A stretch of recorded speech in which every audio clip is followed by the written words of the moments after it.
The Bostonian is Matt Perrault. This is our city.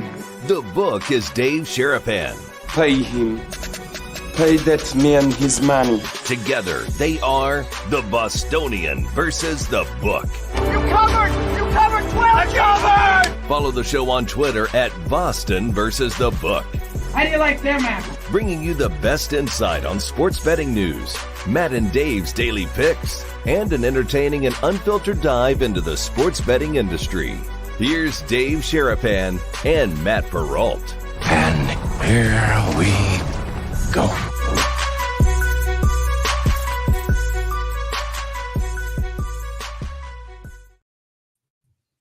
Off and running on a Thursday. How are you, Brigade? Welcome into another episode of the Bostonian versus the Book. He's Dave Sharapan. I am Matt Perrault. We're with you here for the next hour, 2 hours, however long we want to roll here on a Thursday. Live on Twitter, live on YouTube at Boston versus the Book, replayed on Sports Grid TV, Sirius XM channel 159. Don't know what that jersey you're wearing, Dave, because it's so busy. What would you call that? Just a playoff jersey? How are you on a Thursday? Baseball, bro. Good morning. Hello. Good to see you, hear you. The Brigade is here. Everybody's in the chat. They're coming in. They're piling in. They know what time it starts-ish. We've been on time so far this week. We've been rolling with that. How do you feel about that, by the way? This is now 4 straight days of being at 1:30, right around 1:30. I like it.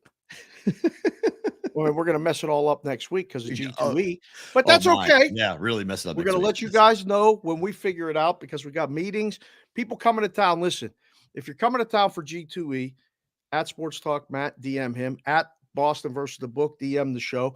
At Sports PK Consig, you can't DM me. My DMs are closed, but you can tweet at me and then we'll tweet or DM that way. We're setting up meetings. We're talking to people about the show, about things that are going on for the rest of the year, et cetera, et cetera. The Super Bowl is still here in February. Yes, they haven't rescheduled it, despite the fact that F1 construction has taken over the entire city. Driving around this place has been tough. The Sphere, you'll be there Wednesday in a week from yesterday at the show. There's a lot of stuff going on. So we're going to move the start time.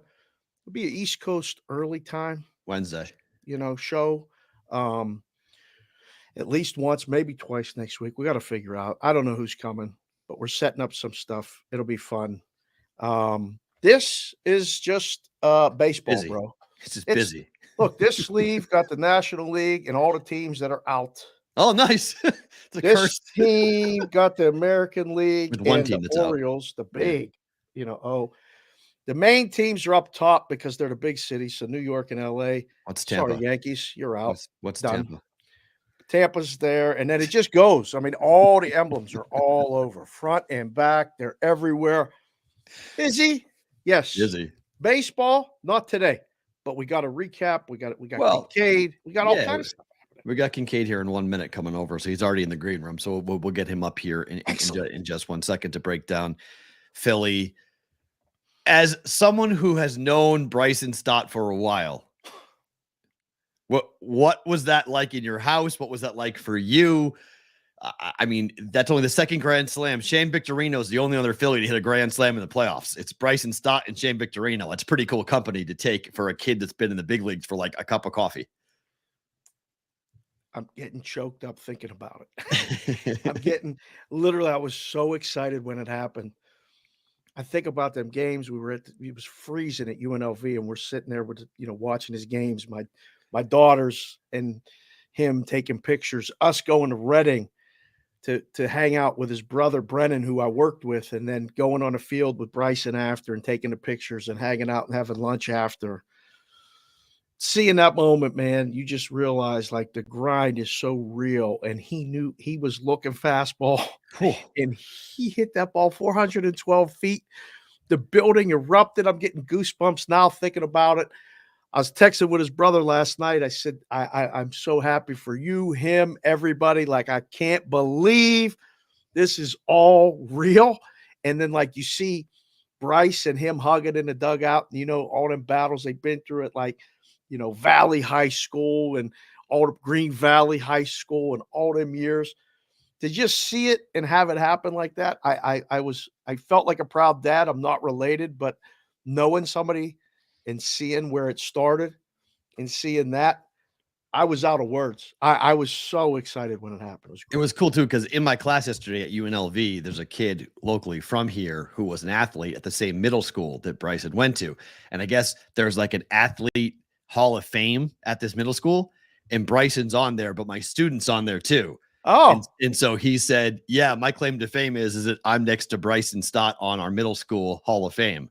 I said, really? He said, yeah. He goes, he's in the Hall of Fame. I was like, do you guys like know he's from Vegas? And like most of the kids knew. They're like, oh yeah, we know he's from Vegas. So because obviously because of Bryce, so you have two Vegas kids in Philadelphia representing the Phillies, now powering them here to a huge AL or NLDS series starting on Saturday.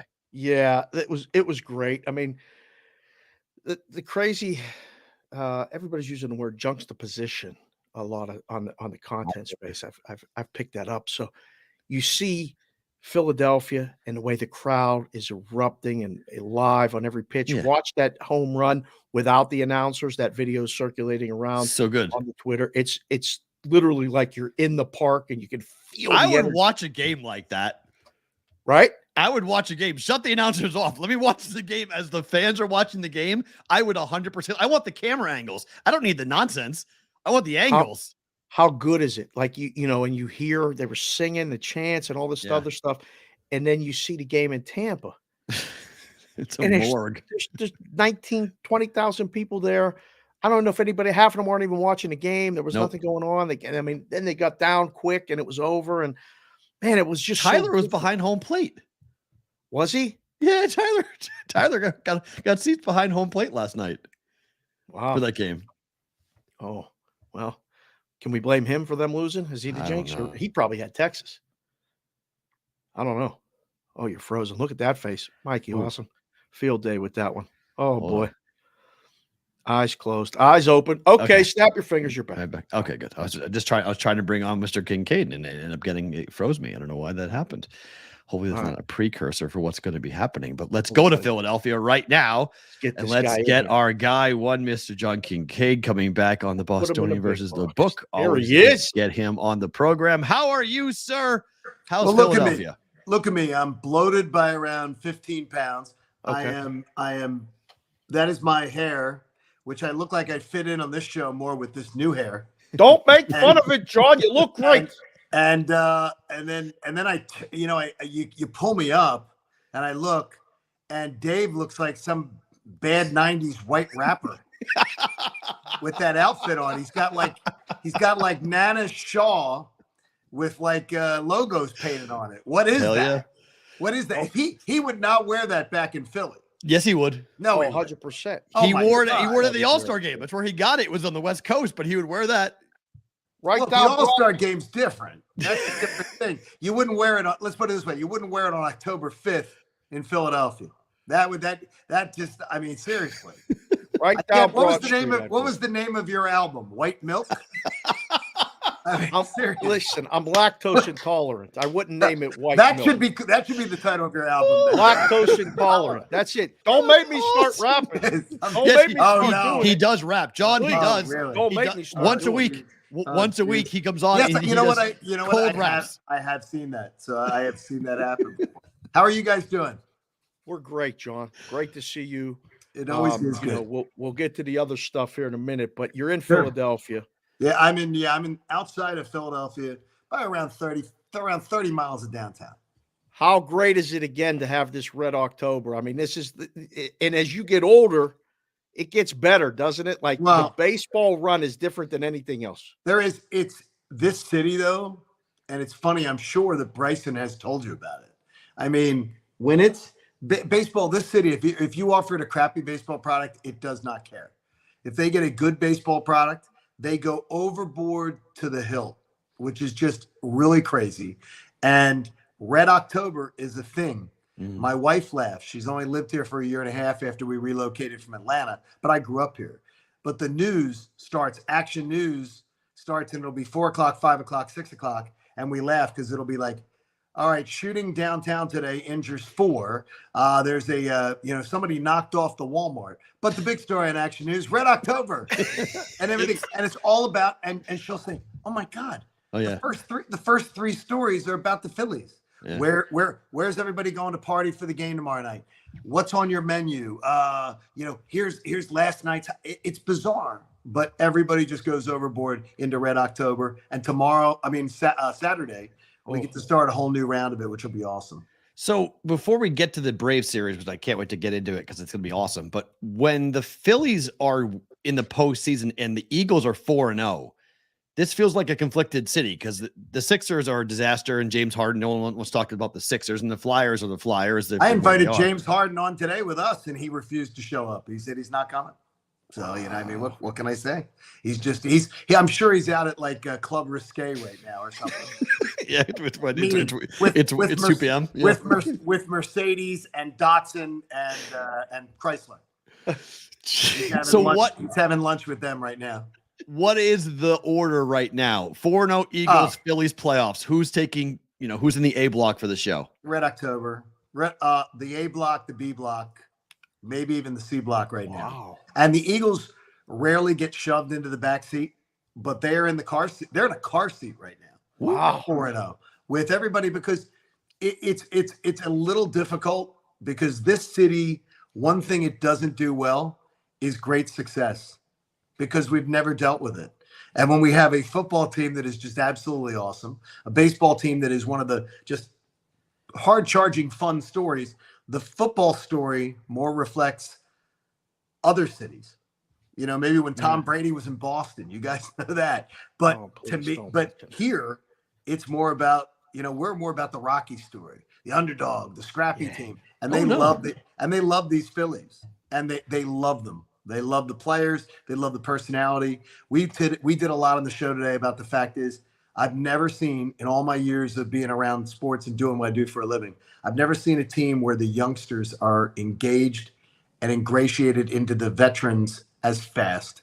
Usually the veterans are like, I watched it in Atlanta forever, where veteran players back in the era of, the Glavine, Maddox, Smoltz era, where the youngsters would go in that locker room and they were told, you'll be seen and not heard.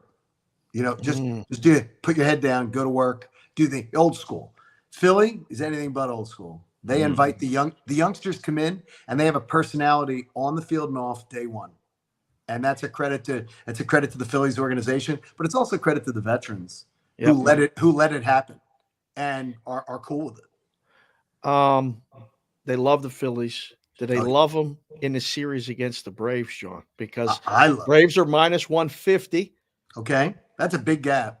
That is, it's surprising, but it's not because it's the Braves. So they're minus 150 favorites, and it's going up minus 155 in some places. It might be 160 now. I haven't looked. Wow, but suckers are born every minute. That's what I'm saying. They beat them last year, and if they can get, Wheeler's not starting game 1. Wheeler's going game 2. Nola will go game 3. So who's going game 1? Well, there's a big discussion about it this morning. In fact, we had Jeff Francoeur on this morning, who still owes me his entire broadcast career, but I've never seen a dime from him. in his playing, like Jeff Francoeur, he's doing the series on TBS, and I said to him this morning, "Are you freaking kidding me?"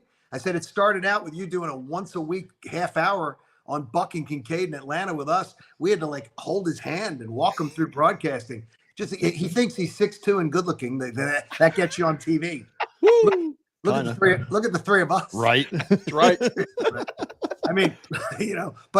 I talked to him this morning, and Ricky Pitalico is part of our station as part of our afternoon drive show. And Ricky does Phillies pregame, postgame on television. And so I had them both on and had them talking back and forth about a lot of the series. And I've got to tell you is that the Braves last year were 14 games ahead of the Phillies. Guess what they did this year? 14 games ahead of the Phillies. I think that, and I've heard people around the Phillies organization talk about it. Is it really important to win your division, get a week off, and now the best team in baseball draws the Phillies? I mean, baseball doesn't reseed. Mm-hmm. And last year, both teams that had the bye in the National League lost. Yes, Both of them lost. And I talked to Brian Snitker back at the beginning of this year. Love Brian from my years in Atlanta. What a great, great guy. And Brian Snitker was like, that week off screwed us up. Like it was the week off. This year they played simulated games in Atlanta.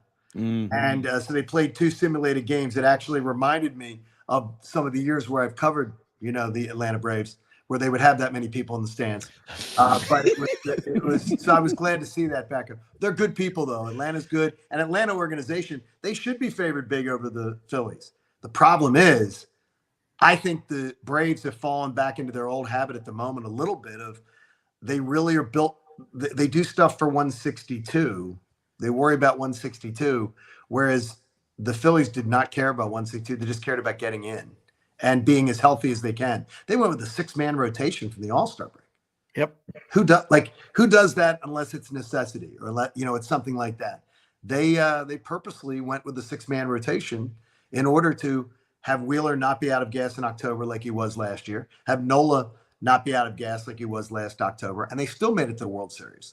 This was their strategy. They went with it. I necessarily didn't agree with it because I grew up, in this industry. My first full-time gig, which went 20 some years, was in Atlanta. So I saw the Braves and we were the Braves station and got to know Bobby Cox and everything. And so I sort of bought into that 162 matters thing. The Phillies threw that right out the window. For you, what's that like for you personally when you have these 2 teams on a collision course? Thrilled. Only one will advance. Are you conflicted at all? Please, Matt, people are talking about me in 2 cities. What's this ego? Are you kidding me? Are you serious? I have 2 cities obsessing on me. It was great. The best thing in the world was my years in Atlanta were when Philly and Atlanta would just, because I never hit it from day one. I was starting on the air, Buck and Kincaid, my first year. So it was the first year of our show. We debuted in 2000. And Larry Munson, the great voice of Georgia Bulldogs, gave me some advice. And I was like, I said, Larry, he pulls me aside and he goes, hey, kid, let me give you some advice. My advice to you is you're not one of them. Don't try to be. Ooh, don't ever try to be one of them. Amen. You're an outsider. Embrace being the outsider. And he said, and they will eventually accept you and love you and welcome you in. But don't ever try to be them because you're going to look like a Yankee carpetbagging fraud, I think is sort of like the terms. And the weird thing was he was from freaking, the thing is though, he's from freaking Minnesota. It was the great Larry Munson, but he was giving me the advice. Don't. He said they welcomed him into the family and he became voice of the Braves, voice of the Falcons, voice of Georgia Bulldogs, legendary. But he told me, don't be something you aren't. He said, you're not going to pull it off. And so it was great advice. So I was the black hat. I was the black hat for most, I would say for around 10, the show ran 20 plus years. I would say the first 8-9 years, I was black hat.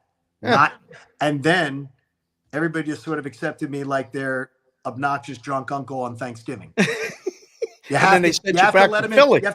I have to let this person in every day to my life, but I'm just going to sit him at the kids' table and hope that hope he's bombed by halfway through the Lions game and stops talking about who he voted for and what he thinks of the kid who lives next door. It's like that type of thing. This is Perrault's career in the South. It's unbelievable. I'm listening to this and I'm like, this is the same thing this guy did while he was right. And I'm imagining Matt in Alabama.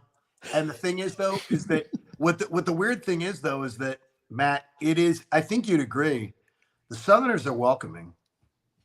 Much more welcoming than the Northeast. Much more. Because they want you to be like them, so they want to make you part of them. The Northeast people are just like, get out of here. We don't want to deal with you. You're not from here. The Southerners at least give you a shot.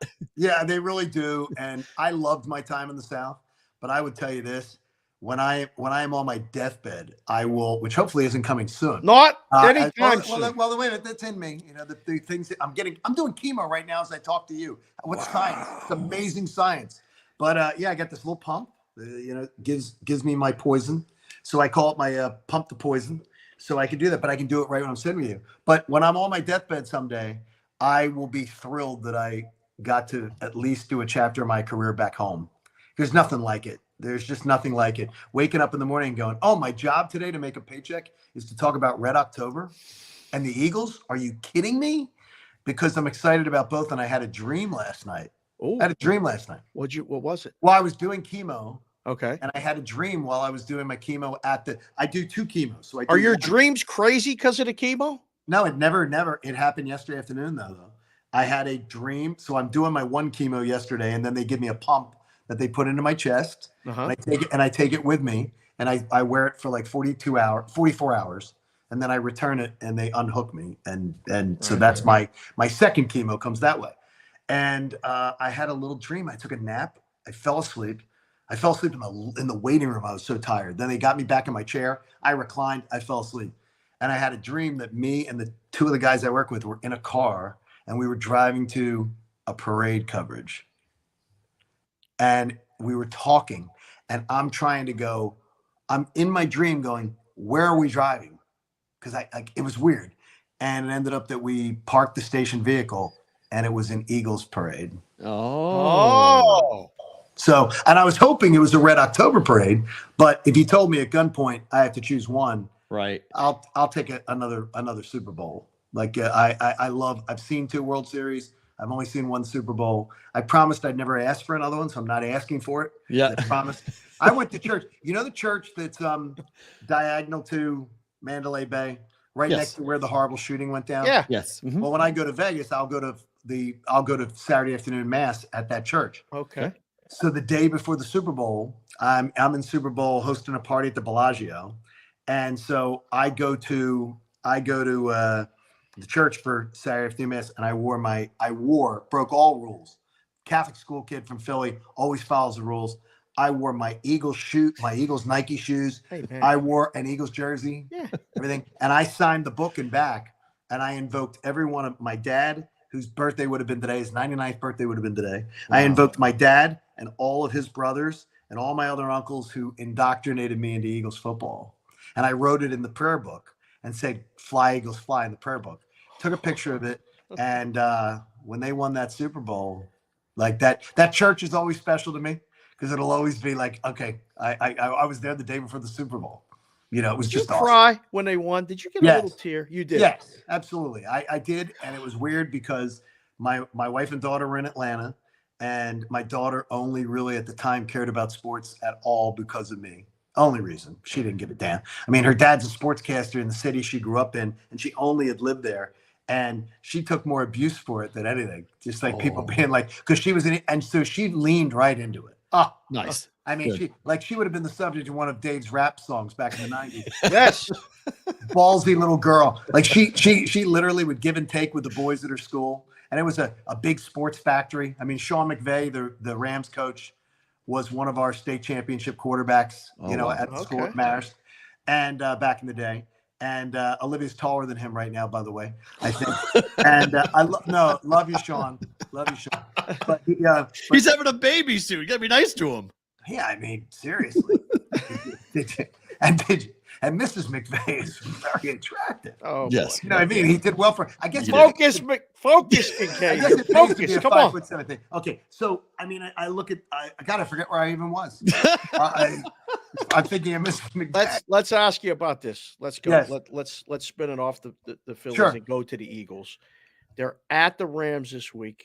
There's a lot of rhombuses and parallelograms and, bad guys. Everybody's saying the Rams are the side plus the points. Really? The Eagles are undefeated. Nobody wants to give them any credit. All they do is win. There's no style points. The main thing is the main thing. I love Jalen Hurts. Fortune cookies. I mean, seriously, though. He speaks in fortune cookies. What do you mean? Seriously. Do you want to live in a Nike commercial? Yeah. I want every damn day. I want guess what? I want someday. I want somebody to throw Jalen some truth serum in his coffee, and just let him just speak, because he speaks in fortune cookies. He speaks in Nike. He speaks in Nike commercials. Correct, but John, think about his career. Think about his career. Okay. Yes. Everywhere he's been, if he says anything that's even remotely controversial, it all blows up in his face. I mean, he gets benched for Tua.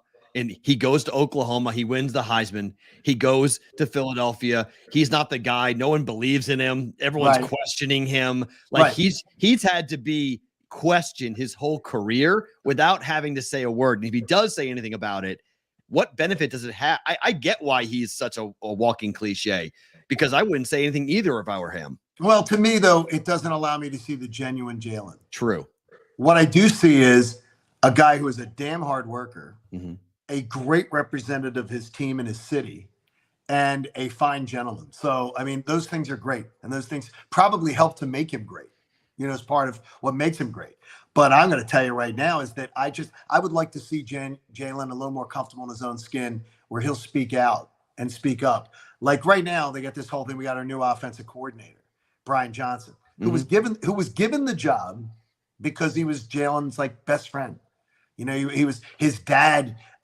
His dad coached. Brian Johnson was his dad's quarterback, and then Jalen was like the kid on the sidelines dealing with Brian Johnson and everything. And I say to all that, I don't care.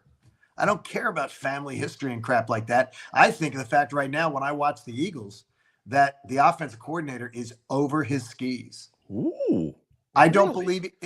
I think the pace of the game is not going well with them right now. I don't like the pace. I don't like the offensive play calls. If I see this one more time on Sunday, send in the play. Come on, let's go. It drives me crazy because I didn't see that with Shane Steichen. And so if the Eagles are a new team with a new head coach, and they bring in Brian Johnson and they bring in Sean Desai, and these guys are going to learn on the job, I'm okay when the team was 4-11-1 under Doug Peterson the year before and he got fired. When you go to the Super Bowl and you go toe-to-toe with the Kansas City Chiefs, and it's 35-35 with less than 4 minutes to go, I'm not okay with the new hires being people who are learning on the job. I'm not happy with it. I don't understand it. So are you saying they're going to lose this weekend in LA? No, in fact, I think this is going to be the coming out party. Oh, I think this is going to be a perfect conditions, perfect track. AJ Brown can't be, he can be contained. yeah. He can't be stopped. I expect a Devontae Smith game though. I think Devontae Smith is going to, I think there's going to be so much attention paid to AJ Brown that this is going to be the Devontae Smith game. And that tends to be the history of how it works. And they're dying to get the ball to the tight end, Dallas Goedert. He has not looked himself. And I blame the offensive coordinator, and sometimes I blame Jalen staring down whatever wide receiver he wants to hit, because Goddard's been wide open half the time. So I'm thinking about some of those props, and I know you guys always will give some player prop ideas and things like that. I think Dallas Goedert may be worth a sneak peek on Sunday versus the Rams, because their linebackers, they cover people in intermediate passing game, sort of like I would. So don't make fun of the cancer patient. Dude. I was going to say, can you still cover intermediate routes? I can't. My own father said once, "You run like you have a piano on your back."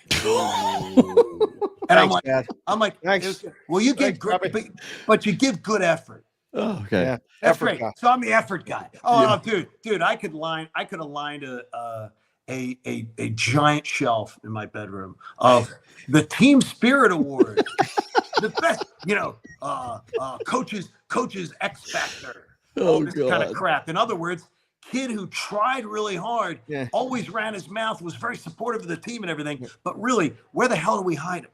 You can only have one. Where do we hide him? You can only have one. Cowboys lose to the Eagles in the NFC Championship game, or the Phillies beat the Braves in the NLDS. The Phillies beat the Braves because Cowboys aren't going to be at the NFC title game. What we did a thing on the show this week. So Matt, I'll turn it around on you and Dave. All right. If you're an Eagles fan right now, and Matt I know is throwing up in his mouth at the prospect. If I made you an Eagles fan for the day, Dave, you can understand this. You can. Who do you root for Sunday Night Football? Eagles are 5-0. They've either squeaked one out against the Rams, or like I think they will win by like 10. I do think it's going to be an Eagle victory. So if the Eagles are sitting there 5-0 and they're flying back home, and Nick Sirianni's watching on the plane, who should they root for? It's not even a question. Are you nuts? Right. No, I have my answer. My Give me answer is San very decisive. Francisco on Sunday, Monday, Tuesday, every day. I'm never rooting for Dallas. Ever. No, but Are I you mean, kidding no. me? I'm more talking about Strategic. what benefits them strategically. Yeah. And I have my answer, but a lot of people disagree with me. I think almost the majority of our listeners and everything disagreed with me. I want Dallas losing. Yes.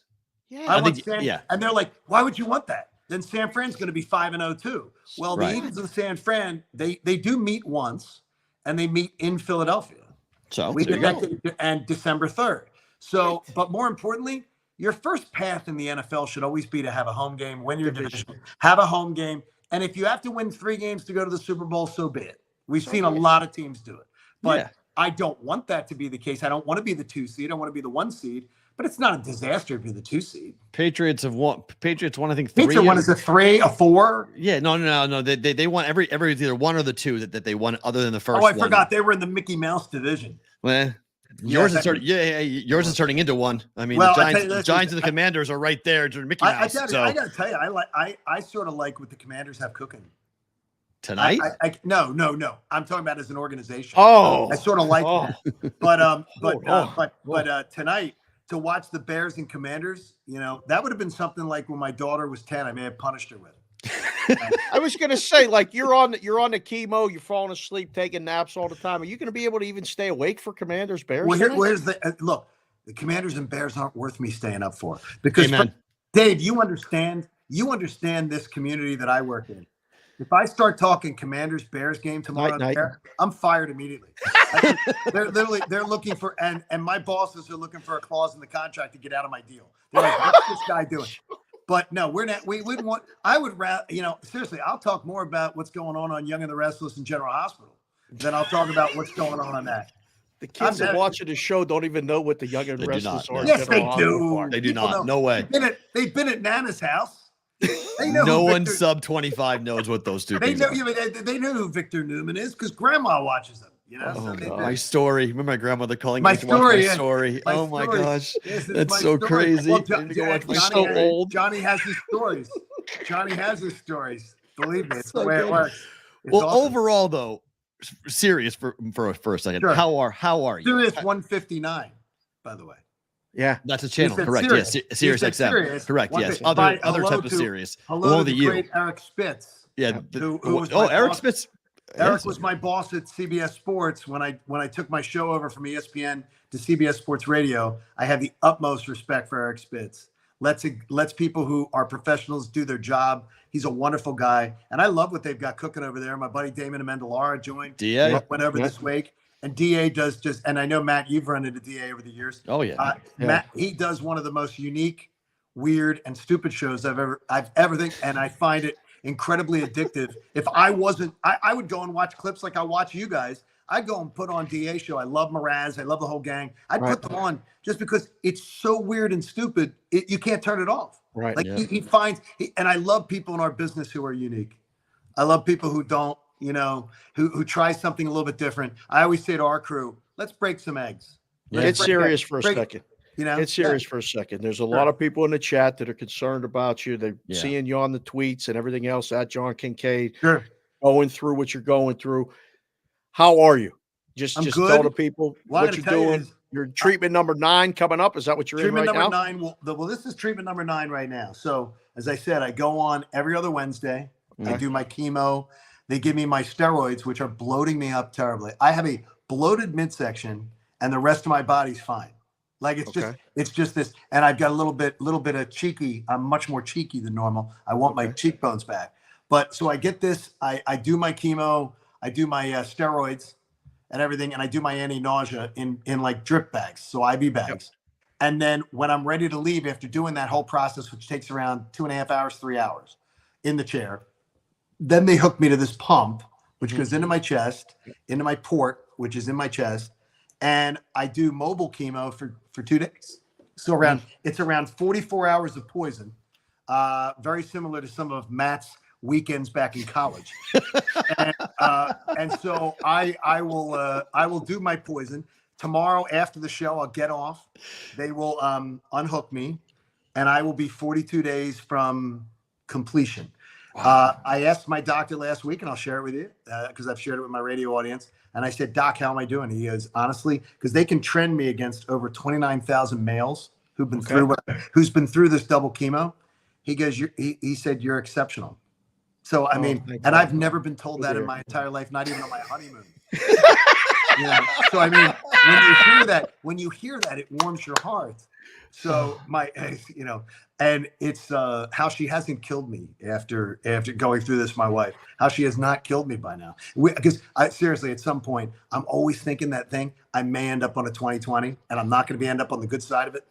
Is that she's just going to find a way to take me out. The same boat. We lost him. I'm in the same boat. Put Kincaid in the last. What happened? Oh, there. Put him in the big box.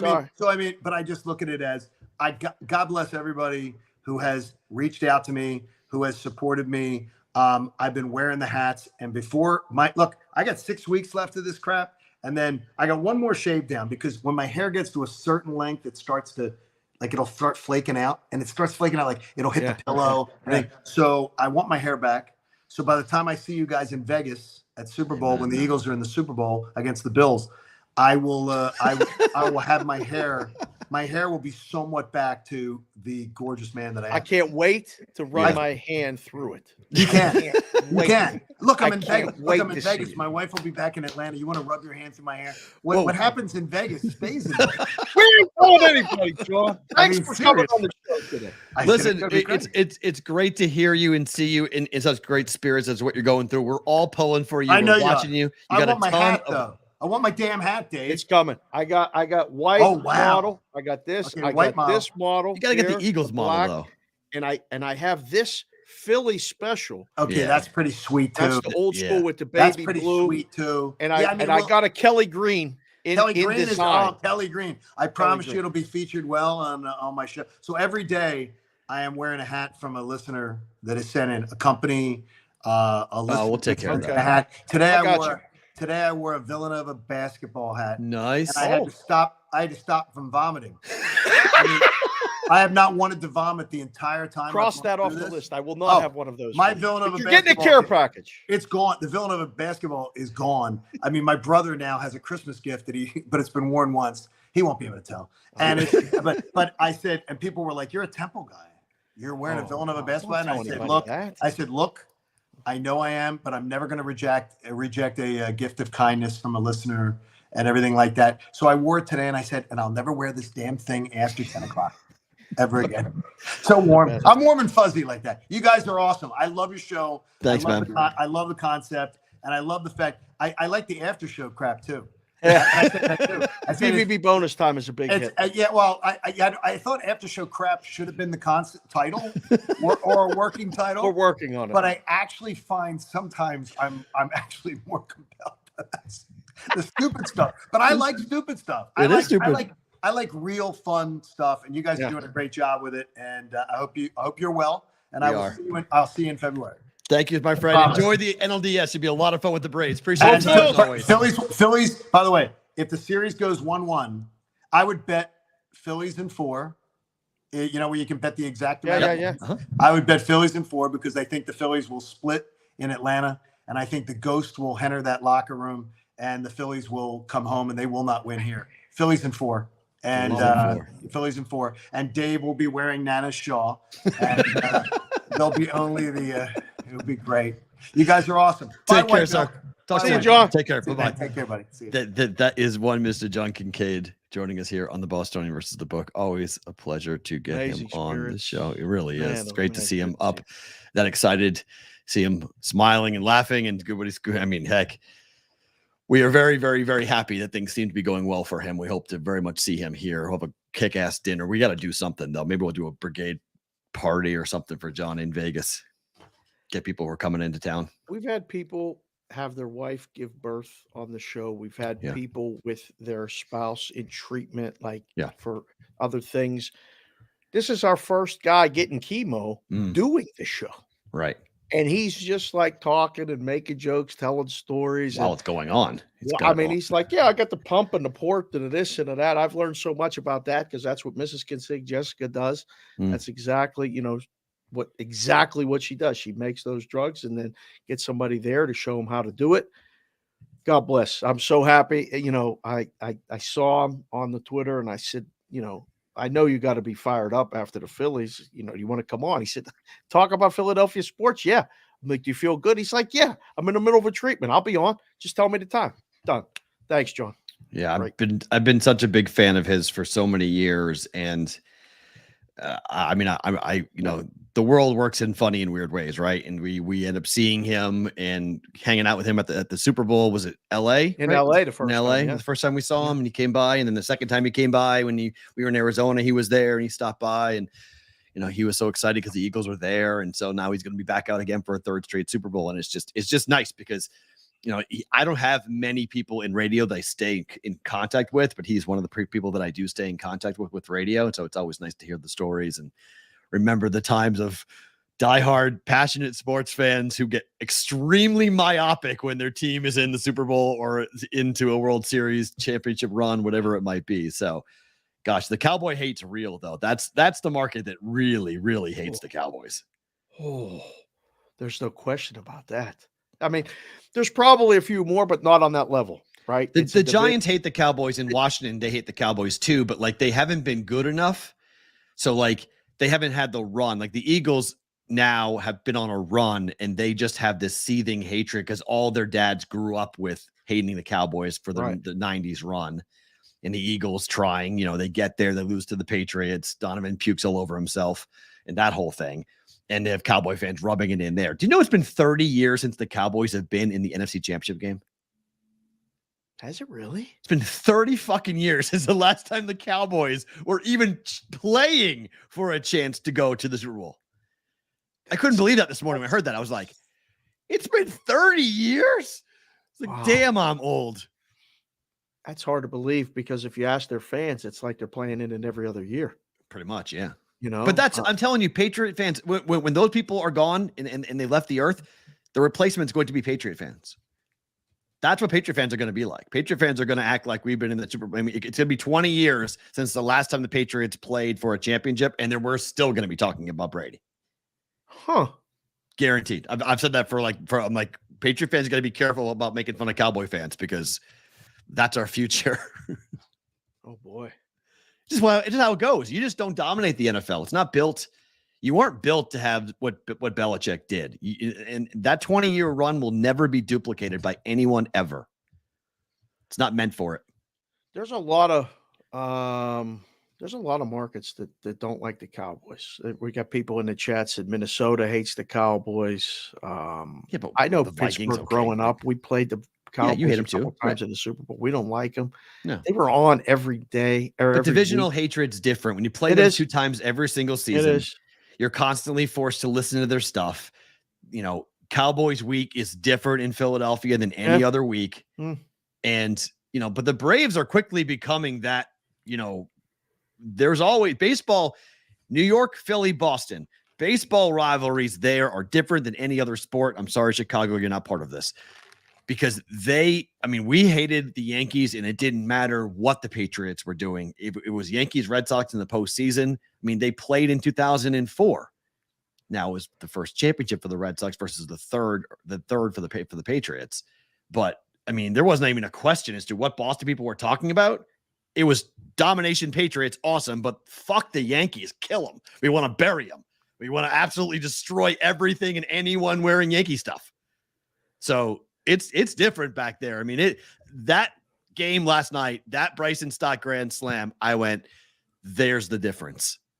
That's the difference of an East Coast ballpark when you've got that level of passion for baseball. And that moment happens. That sets off and sparks a lot. That's going to carry. That win last night's going to carry the Phillies into that series against Atlanta. And John's right. The Braves better be ready. They better be, because they're getting a hot baseball team that fully believes they're going there. They're winning at least 1, and they might win 2. Have they named the starter yet? They have not. They're going to wait too. Wow. But Wheeler in game 2 gives them a $2 favorite. Atlanta's a $2 favorite in game 1. What? $2? You know this. It's what they're going to bet. People have watched the Braves at home all year long hammer the baseball. That's a good rivalry. I mean, Dodgers Giants is a good rivalry out west. It's nothing compared to anything on the East Coast for baseball. Not even in the same a lot hemisphere. of California people watching the show. I don't care. It's the truth. It's just not. It's not the same. It's just not. It's not the level of little kid down to your 5-year-old type level of hatred. My daughter hates the Yankees, and she's never been to a Red Sox Yankee game. She sees Yankee gear and she goes, "I don't like that." She came over to the house and had a problem with Miss. She had a Yankee hat on. She pointed it. She was like, "What? What's that?" And stopped. I was like, "Maddie, what's wrong?" She's like, "I saw a ghost hat." I was like, "Oh, it's a Yankee hat." She's like, "Yeah, we don't like the Yankees." Like, it's just a hat. It's okay. It's all right. No, she's not a Yankee fan. No. She hates it. She slight on when she sees a Yankee emblem, she gets pissed off. Man. She does not like the Yankees at all. Yeah. That's from me. That's teaching your child right. Raising your child right. All right, let's go through some of these games. Yep. Tampa scores 1 run in 2 games. 1 run, 2 games. Best record in baseball at home. Yep. What the hell was that? 2 starters took the ball in postseason game and just dealt. There's nothing they could do. And they got down early, and I don't want to use the word melt or what. It got away from them. The game got away from them. It's hard to melt in front of nobody. Nobody was there. Yeah. Well, I mean, it felt like playoff baseball. One of the beautiful things about playoff baseball is that your home crowd can carry you when you're down. That belief that there's nobody fucking in the stadiums. Yeah. Like, what do? You stand around and go, nobody cares. Oh, wait, it was traffic. Really? Oh, it was the start time. Really? 1919. That's the last time we saw attendance that poorly attended games for a playoff game. That was the Black Sox. You have that? That was the Black Sox. 19? Yes. The lowest attended playoff game since 1919, and that was the Black Sox year after. Everybody hated baseball, and nobody wanted to be a part of it. That is that's crazy because the stadiums weren't even that big, and there were still more people there at games. Wow. Yeah, listen, Tampa's going to have to figure out a few things. They got, I don't know if Wander's ever going to play baseball again. He's not. And that was their number one guy, number one prospect. I mean, McClanahan obviously got hurt and was unable to come back, and they got a lot of things to work out. I mean, Texas is right there. I mean, that series is pick 'em. Is that the right line? We've been asking, how many times did we ask all summer? Why are the Orioles a dog today? Why are the Orioles a dog today? The Orioles have been mispriced for 3 months. Okay. Their body of work has not been acknowledged in the number. Rangers beat them during the season, 4-2. It's a pick 'em series. The recipe is there for the dog. You split on the road, you don't have to go back. Who's the dog? Just in general, in the thing. That's why you can't make, like in this series, you can't start with Texas being a favorite. I don't think. Well, because who's pitching game 1? I was waiting. I'm waiting for an email from MLB. I think it's going to be Dunning. Oh, okay. Over. Bet the over. Right? So, all right. They're down. If you assume that Baltimore wins game 1, then the series price is probably Baltimore slightly favored, which some books have taken a lead and put up 120. I'm gonna be on our guy Kevin at Circa. There is no reason for Camden Yards not to look and feel on TV like the bank did in Philadelphia. Oh, it will. Oh. I don't know. I need. No, it will. Jay Dow's back there. It's taken over everything. It's impossible to get tickets. Everybody's on board. Okay, this good. Is the first one back in a long time. I know. That's how it should be. It should be an absolute barn burner of an atmosphere and the Rangers, who just played in a library, should be walking into a speed metal concert at Camden Yards. Yes, it already is. The buzz. Good. I put the word out about trying to get tickets and stuff. Well, it's a very long shot, but good. That's what it should be. I mean, that's the East Coast market that's been starved for positive baseball, and now you've got a team coming in that you should be concerned about. This is not going to be easy. It's only a 5-game series. Game 1 is a huge, huge deal. Yeah. So, Twins dominate the Blue Jays. Yes, they did. Did you hear the news as to what was going on in the clubhouse during the game yesterday? Which clubhouse? The Blue Jays. No. Vlad Guerrero Jr. was posting ads to his Instagram during the game. What are you talking about? That's the before report. or after he got picked off a second? Don't know the exact timing. It was just during the game. What? Yeah. They didn't give a flip. That team fell apart. Something happened at the end of the year. The team fell apart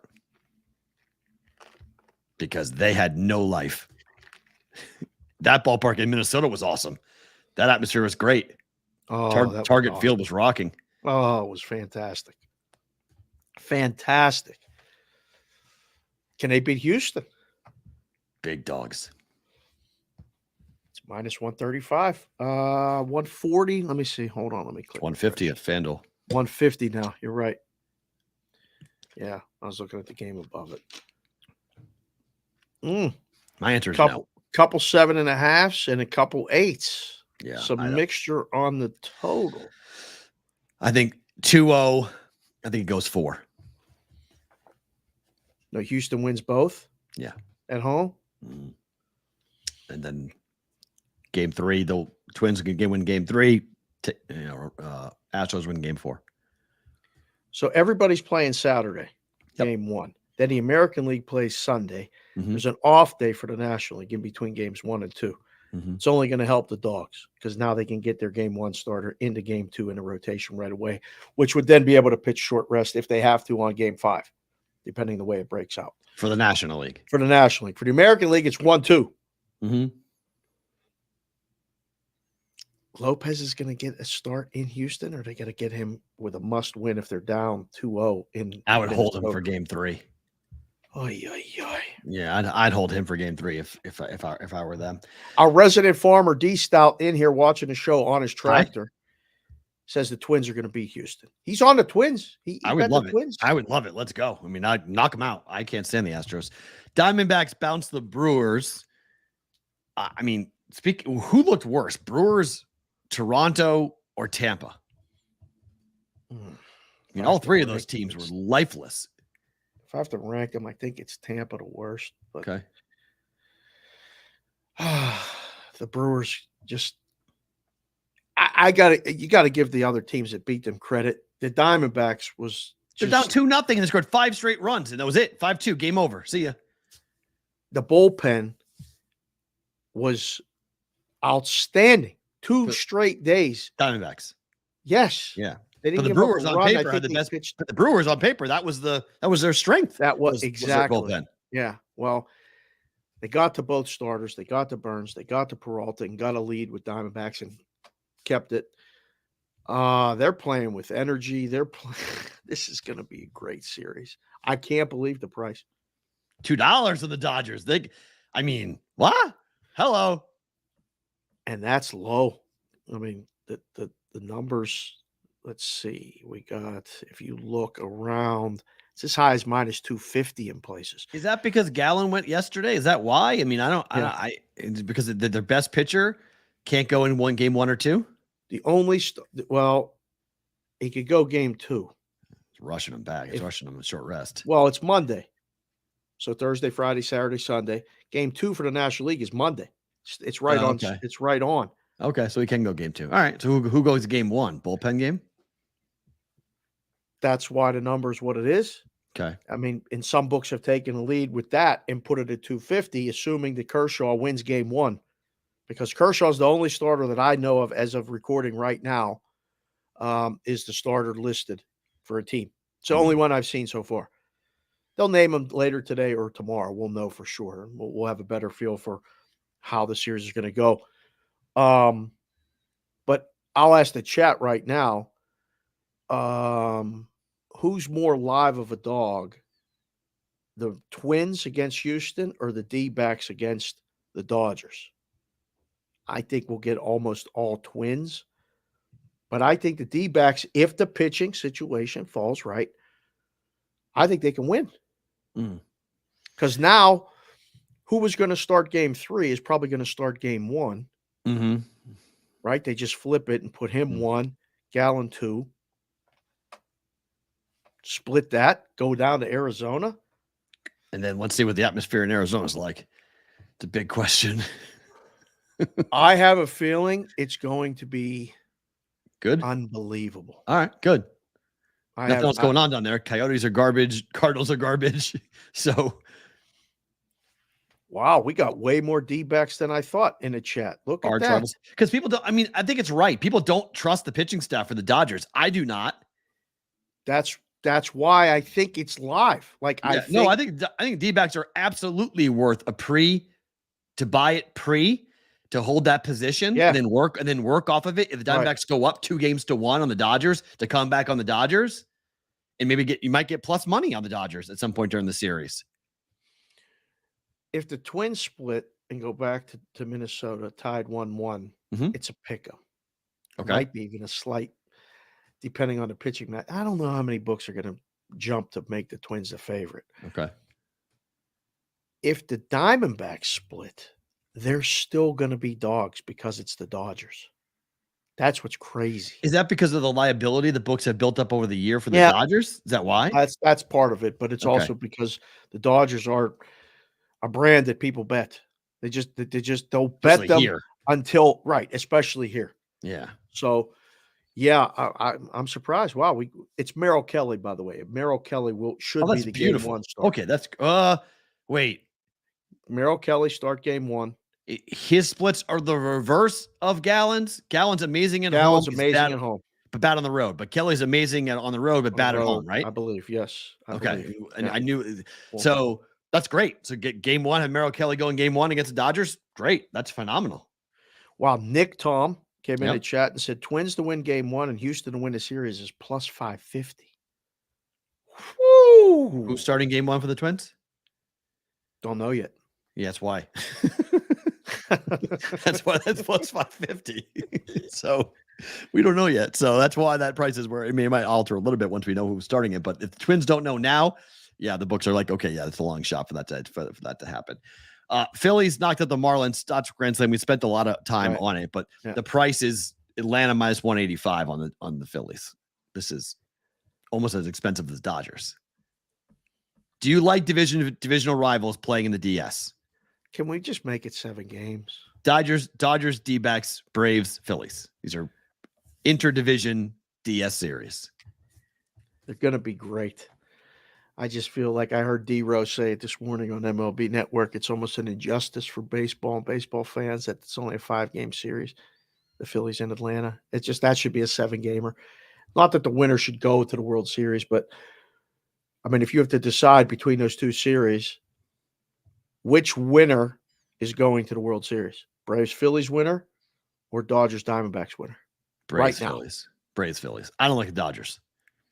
I think I've been out. Let's ask the chat that which one is it? Braves, Phillies, or Dodgers, Diamondbacks? Which one of those teams is going to the World Series? If you had to pick one right now, because the Dodgers, I think both series are going to go minimum 4 games, and Phillies Braves is headed for 5. Is it not? I feel like it is. Oh, I'm with you. Yeah. It's these are long series. There's no sweep involved. I don't think. That'd be stunning. I think every person in the chat watching the show, and again, if you are, hit the like button, hit the subscribe button, follow it. If you listen only, leave us a review, all that other stuff. Yep. I think we get a unanimous, the Braves Phillies winners going. Yeah. It feels like those are the 2 best teams in the National League right now. It just momentum wise, the way they're going.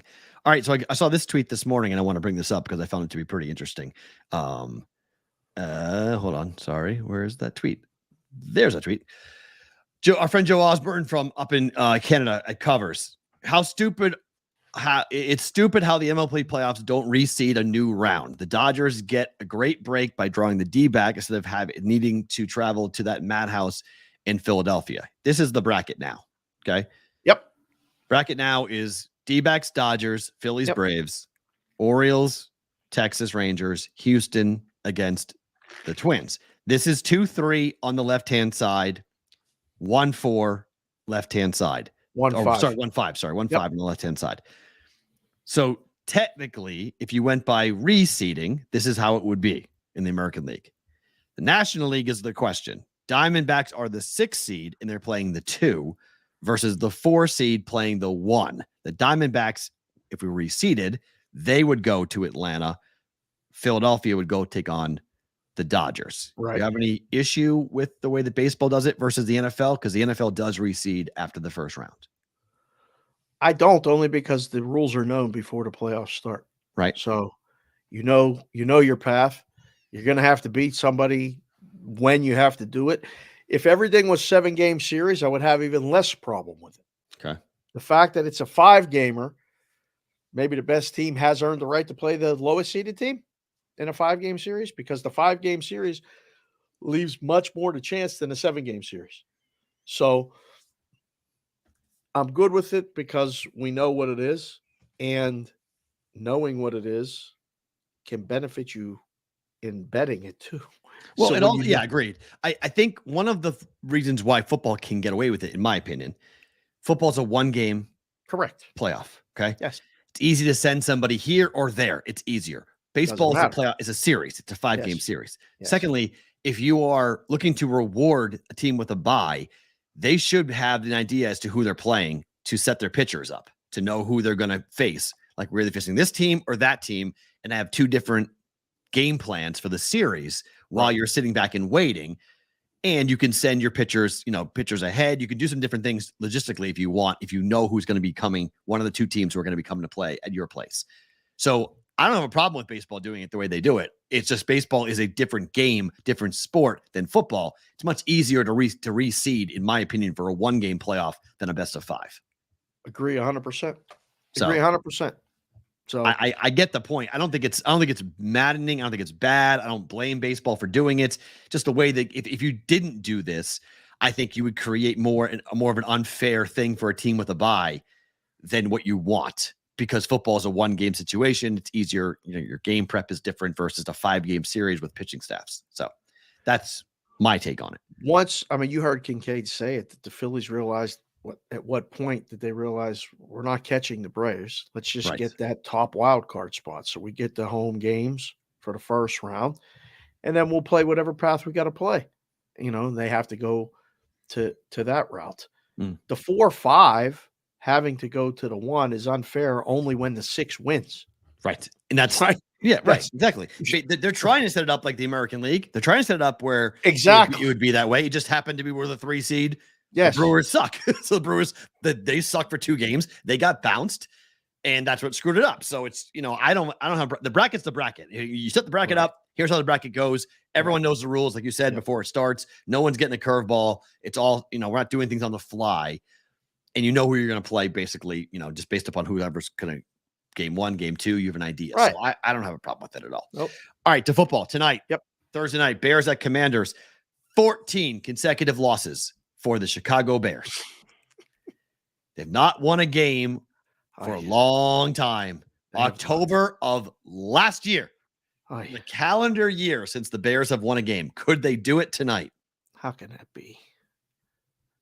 We got to, we got to be careful about besmirching the Bears and the Bears fans, because we got some stuff brewing in Illinois and some people. We might be doing some work with some books, and you came on nice with that Bears hat. Looks good. Actually, the color's nice. I always like it. I hope they cover. Can they win? It's a Thursday night. When do the Dogs win on Thursday night? Did they ever win on Thursday night outright? How do you feel about same game teasing this game? You love these same game teasers. Just asking. Just hear me out. Hear you out. Hold on. Let me get the listening glasses for this. All right, hold on. Can the Bears lose by 10? Listen, anything's possible the way they play and the way things happen. But no, I would say I'd feel comfortable taking the Bears up. That's what I mean. So yeah, Bears plus 12. Can the Bears lose by 10? For sure. Or would you rather go to the Commanders, pick them? No. I'd rather take the points. But I like taking because the Bears could win. The Bears could win or lose by 10 and you still win. Lose by 11 and you still win. Now you're adding a leg, so it's making it more difficult, but the total is 44.5. If you tease it down to 38.5, you got to figure that that's good. I mean, this is not good. This is not going to be a defensive. It's not going to be a defensive battle, in my opinion. I don't think so. So I don't think so. I think that's a way to do this if you want to do it. I have not done this yet. I'm watching to see where the numbers go before I do it.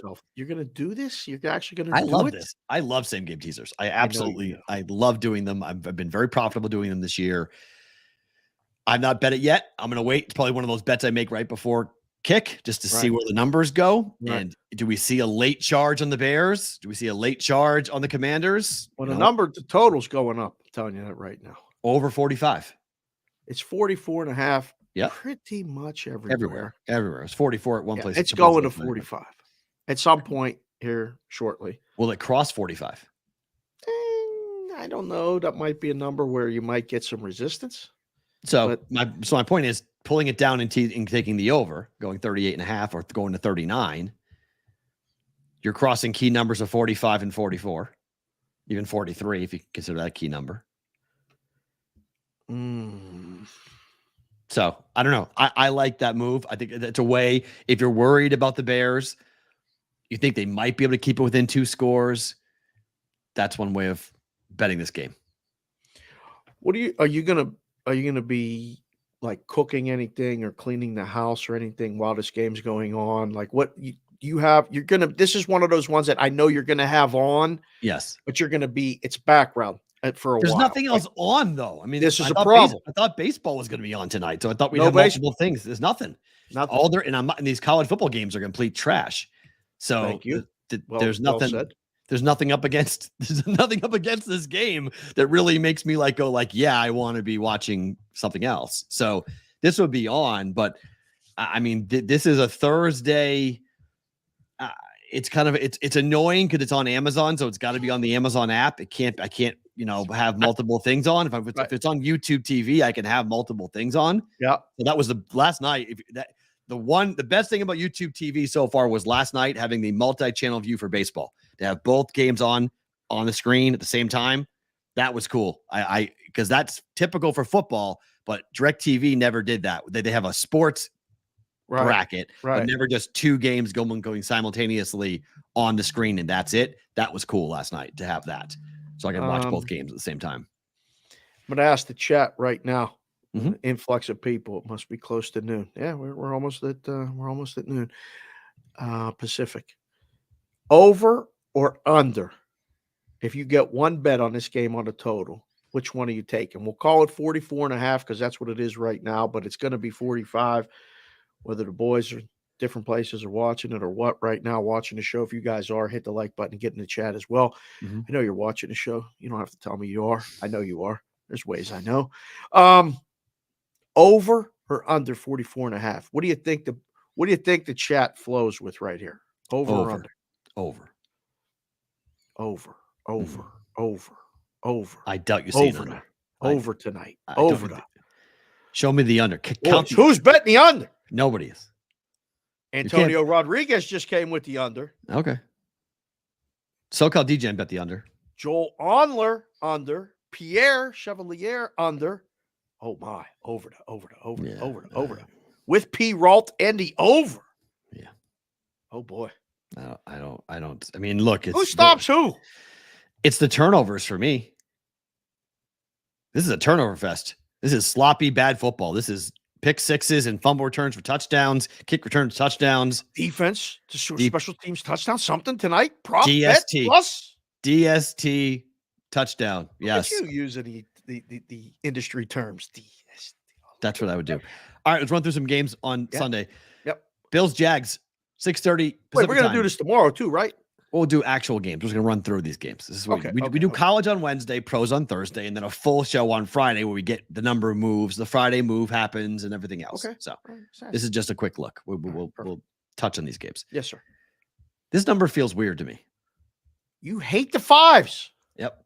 You don't like fives. People don't like fives. 5.5. What do you do? Tell you. Well, it's just interesting because the Jags aren't going to be the side. Aren't all the promises and parallelograms going to take Jacksonville? As soon as any sixes show, they do. Right? They're going to take Jacksonville, and the public's going to rail on the Bills. I don't know, because Jacksonville's become the team over there, and everybody knows that. Jacksonville won last week against Atlanta. Yep, look good. We talked. They go and beat the Bills after the Bills have 2 destructive wins against the Commanders and Dolphins. Everything's back on track for Jacksonville if they win this game. Is it? I think so, yeah. This is a huge win for Jacksonville. If they beat the Bills, it's huge. Are they beating the Bills? They ain't beating the Bills, are they? If I'm betting it, which I'm not, if I was going to, I'm laying the 5.5 and taking Buffalo. I mean, until further notice, I'm betting against the teams the Bills are playing. The Bills are the hottest team in football right now. Our man PSU Auto, Chris Auto, in the chat. Hello, sir. Good afternoon to you. He said it's a terrible spot for Buffalo. Is it? Why? Because they turned around and flew to London? That why? I mean, it's a 6-hour flight. Remember, guys, there's no difference flying to California than it is flying to London. It's the same flight. Yeah. It's the same flight. Okay. So it's not like, oh my gosh, one's over water, one's over land. That's it. It's the same flight. We'll ask the chat right now. This is going to be fun because the chat starts to flow. There's a lot of people in there. Buffalo -5.5. Jacksonville plus 5.5. Go. JAXBUF. Who you got? Okay. We'll see. I'm leaning Buffalo right now. Public to me all over Buffalo. They can't score enough. Jacksonville cannot score enough. If Buffalo does what they putting do. Up that big number against Miami, I think people will maybe hesitate a little bit, but they might just blindly bet it too. I don't know. Agreed. Carolina is on the road at Detroit. This is a double-digit line already here. This is going to be the survivor pick of the week, in my opinion. What are you thinking about? Lions? We've already had the Brigade Proxy. Got to save them for Thanksgiving. No, I don't know. We've already seen 6 entries going to go on the Lions. So really, Brigade Proxy people are liking the Lions. So I think this is going to be it's the only double. I mean, if you're going to fade that or follow that double-digit spread survivor pool idea, this is a double right now. The only double-digit line on the board. Right. Remember, this is the first week where we have buys. 2 teams on a bye. We're down a game. 4 teams on a bye. Cleveland, 4 teams. The Chargers, Seattle, and Tampa So all on a bye. We're down 2 games. Right.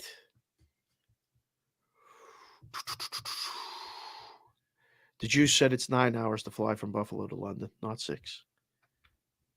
Just keep that in mind. What airline are you flying?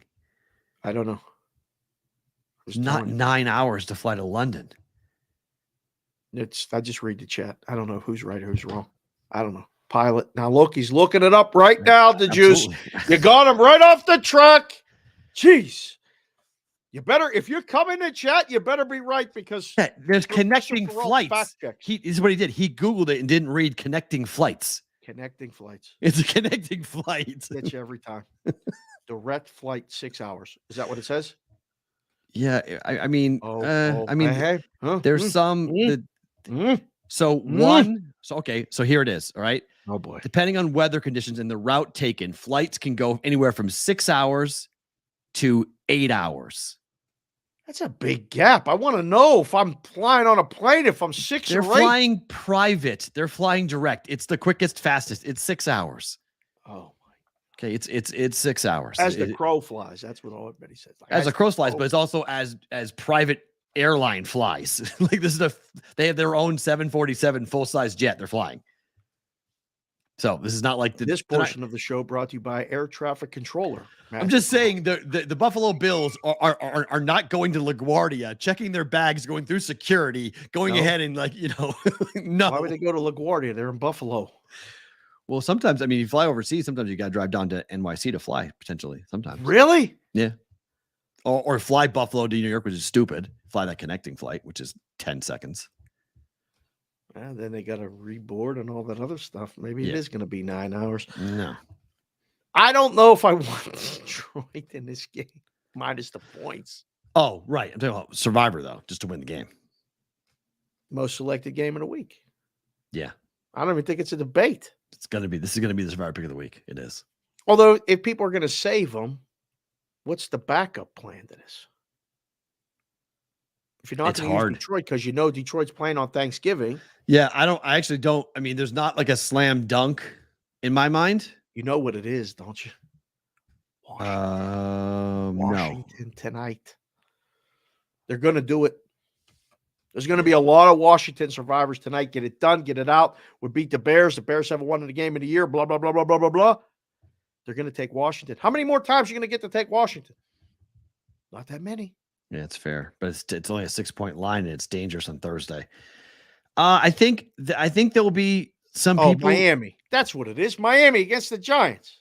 Yeah, it'll be Miami. 11. That's the Miami. game. That's the game. Yep, I would agree. Although Miami plays that game after Thanksgiving, that Black Friday game. Yep, they do. Yeah, keep that them you can too. Keep them available because they're playing the Jets, I think, that day. Yeah, it's true. So. Should Jonathan Taylor play? Titans are laying 2 on the road against the Colts, but I think if Taylor gets cleared, I'm guessing that line's going to move. Guys in the chat, who would you rather select if you had one survivor pick, the Miami Dolphins or the Detroit Lions? Put it in the chat. This thing's flowing. We're getting people. This is great interaction on the show. People like it. Thank you very much. Should Jonathan Taylor play as part of the contract? If he wants to play, yes, he should play. Does he want to play? If he don't want to play, he has to play. In there. He has to play. The more the Colts look competitive without him, the worse it is for him. He wants a big contract.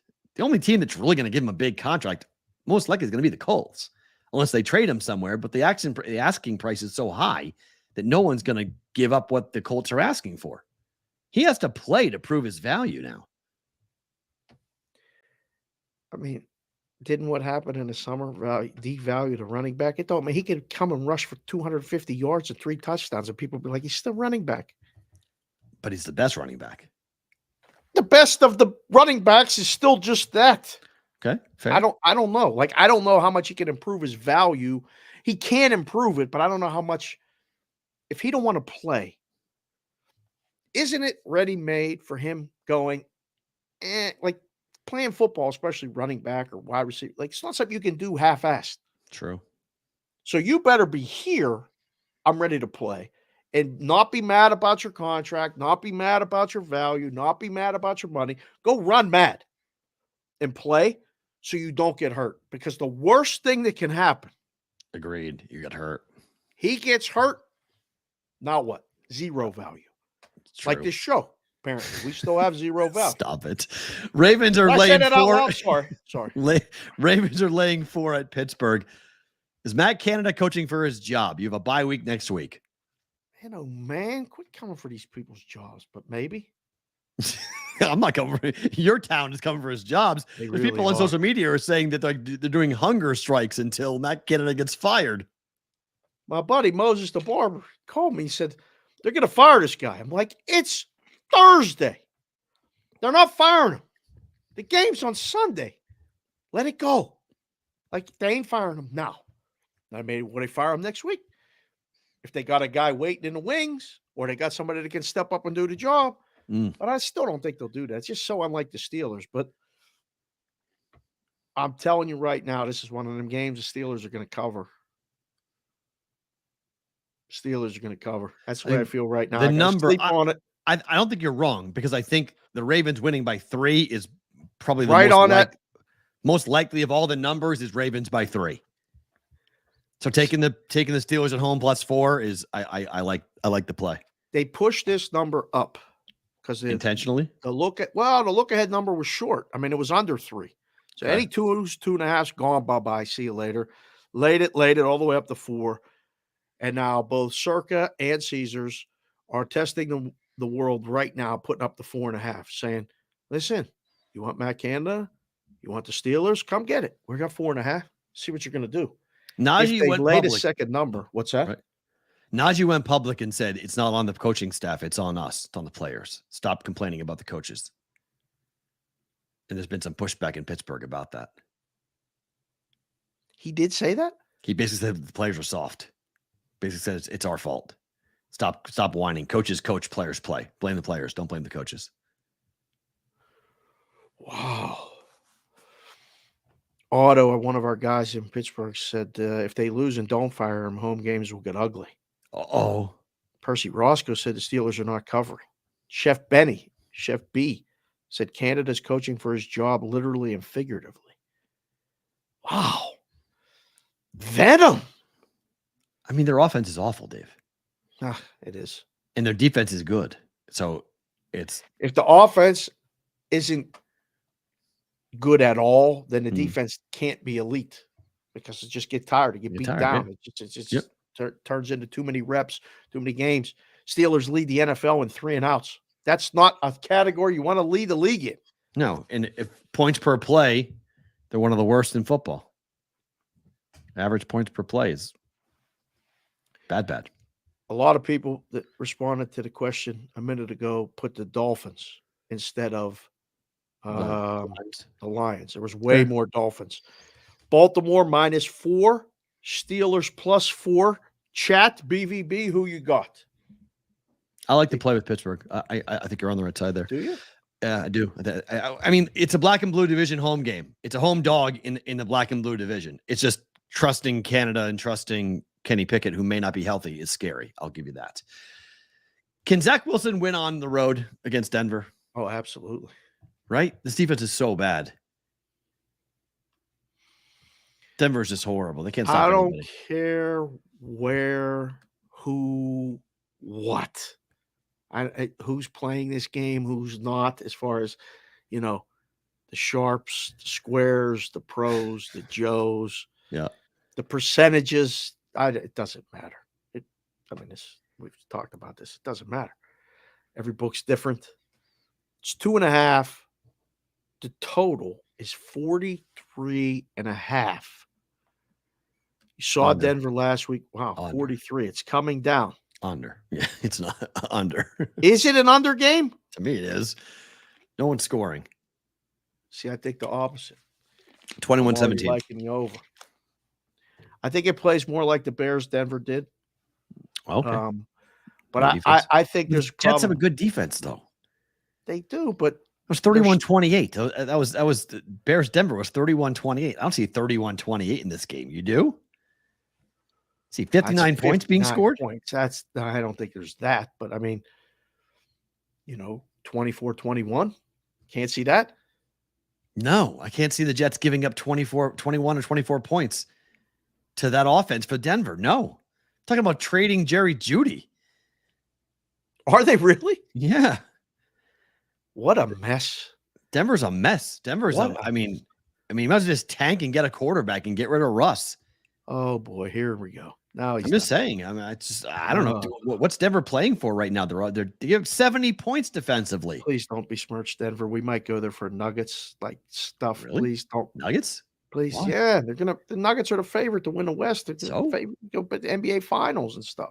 Only if Celtics are there. I'm not going. That's what I'm saying. Oh, okay. I'm not going to Boston's there. I'm not going otherwise. I'm not going to Denver. Trip to go to do a show up in Denver. They got a lot of books up there. There's a lot of people of coming things into town for G2E. Got mushrooms. Opening up in Colorado. Don't talk about the mushrooms, please. All sorts of things in Colorado. Oh, that show would be wild. All those illegal shows. I'll be hungover. All sorts of ways. Yeah, we could go see Red Rock. Yeah, it'll be fun. Bengals are 3-point favorites at Arizona. Joe Burrow's getting back on track. He's off the injury report, right? This is the week. Bengals look at the Bengals again. So everybody keeps telling me. Wetzel, Jack. He feels great. He thinks he looks great. They're back, baby. This is the Bengals get right game. Oh. How many times we've seen in the past teams go to Arizona and don't get right? They get wrong. Yeah, I'm not following that. This is a stay away game for me. This is trap city for me. Oh. Yeah, This is not, if we had 5 games that we had to select for a contest, this would not make the list. No. I don't know what to make of this game. Arizona's been competitive. Cincinnati is all over the place. All over the place. Oh, And I mean, is T. Higgins playing? I don't think so, right? Look, the Cardinals play hard, regardless of whether you don't like them, you don't think they have much talent. Dobbs at the quarterback spot plays his tail off, and the team is playing really hard every single week. And the Bengals haven't shown me that. The Bengals aren't playing hard. They don't have the same energy. They know something's wrong. They're fighting internally. You can tell. They're angry. And Joe's not right. So, no, I'm not taking the Cardinals this week. I'm not going to hold you to this, but first blush, Dallas, San Fran, Sunday night. You like San Fran to cover? San Francisco. Yep. I don't know what to make of this. Brock Purdy's going to see a really tough defense. Yeah. Deebo Samuel needs to play. Deebo plays, I'll take the Niners. So is Dak's going to see a really good defense too. Oh, and no debate there. Yeah, that's true.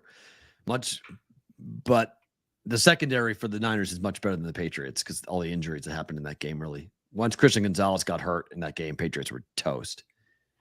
Nick Tom just came in the chat and said T. Higgins is questionable. Cracked rib.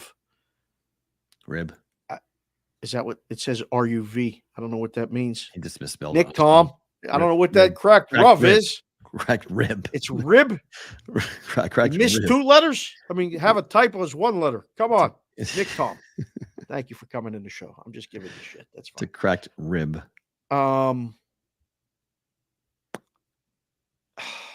CMC had a monster game. He's having a monster season.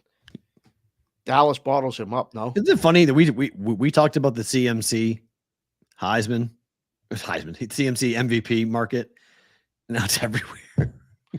Is it? It's everywhere. I was like, oh, interesting. I don't know about you. I hadn't heard anyone else talk about it, and I'm being serious. I just looked at it because he went for it. I just looked at it because we talked about it a week prior, and I went and looked at it, and I was like, why is it? And like, oh my gosh, it's 20-1. And then all of a sudden, I've seen like 4 different articles and stories and clips of Christian McCaffrey. I was like, I don't know if that's from us or I don't know or what, but I was just, I didn't see anyone else talking about it. And then we brought it up, and then boom, it was everywhere. It's highly coincidental. Maybe it could be, absolutely could be. I mean, we were seeing the same thing as everybody else. I just thought it was interesting. I was like, oh, it's interesting. That's it. What is your first blush on this? You don't know? If I'm just going off what my head tells me, San Francisco is going to run them off the field. But I think San Fran is better than everybody else in football by a ways right now. Even Buffalo. A recurring pattern of behavior is halftime adjustments. San Francisco does a great job of adjustments at halftime. Yeah. This game may be close in the first half. Yeah, close maybe, but I think the injuries in the secondary haven't popped up because of who the Cowboys have played. This is the game in which we really see the Diggs injury impact the Cowboys secondary dramatically. Wow. And Parsons is not healthy either. So Parsons is a bit nicked up. So you don't have the same pass rush that you would normally have from a Cowboys perspective.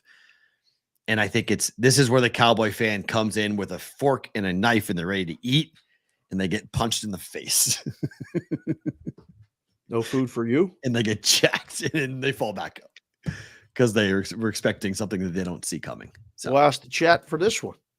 I liked cracked rub, though. Sounds funny. Thanks, Addison. We got to give credit to Nick Tom for that. If I hear cracked rub on any other content space anywhere, please just say you heard me say it. Please say it. Whatever. San Francisco minus 3.5. Dallas plus 3.5.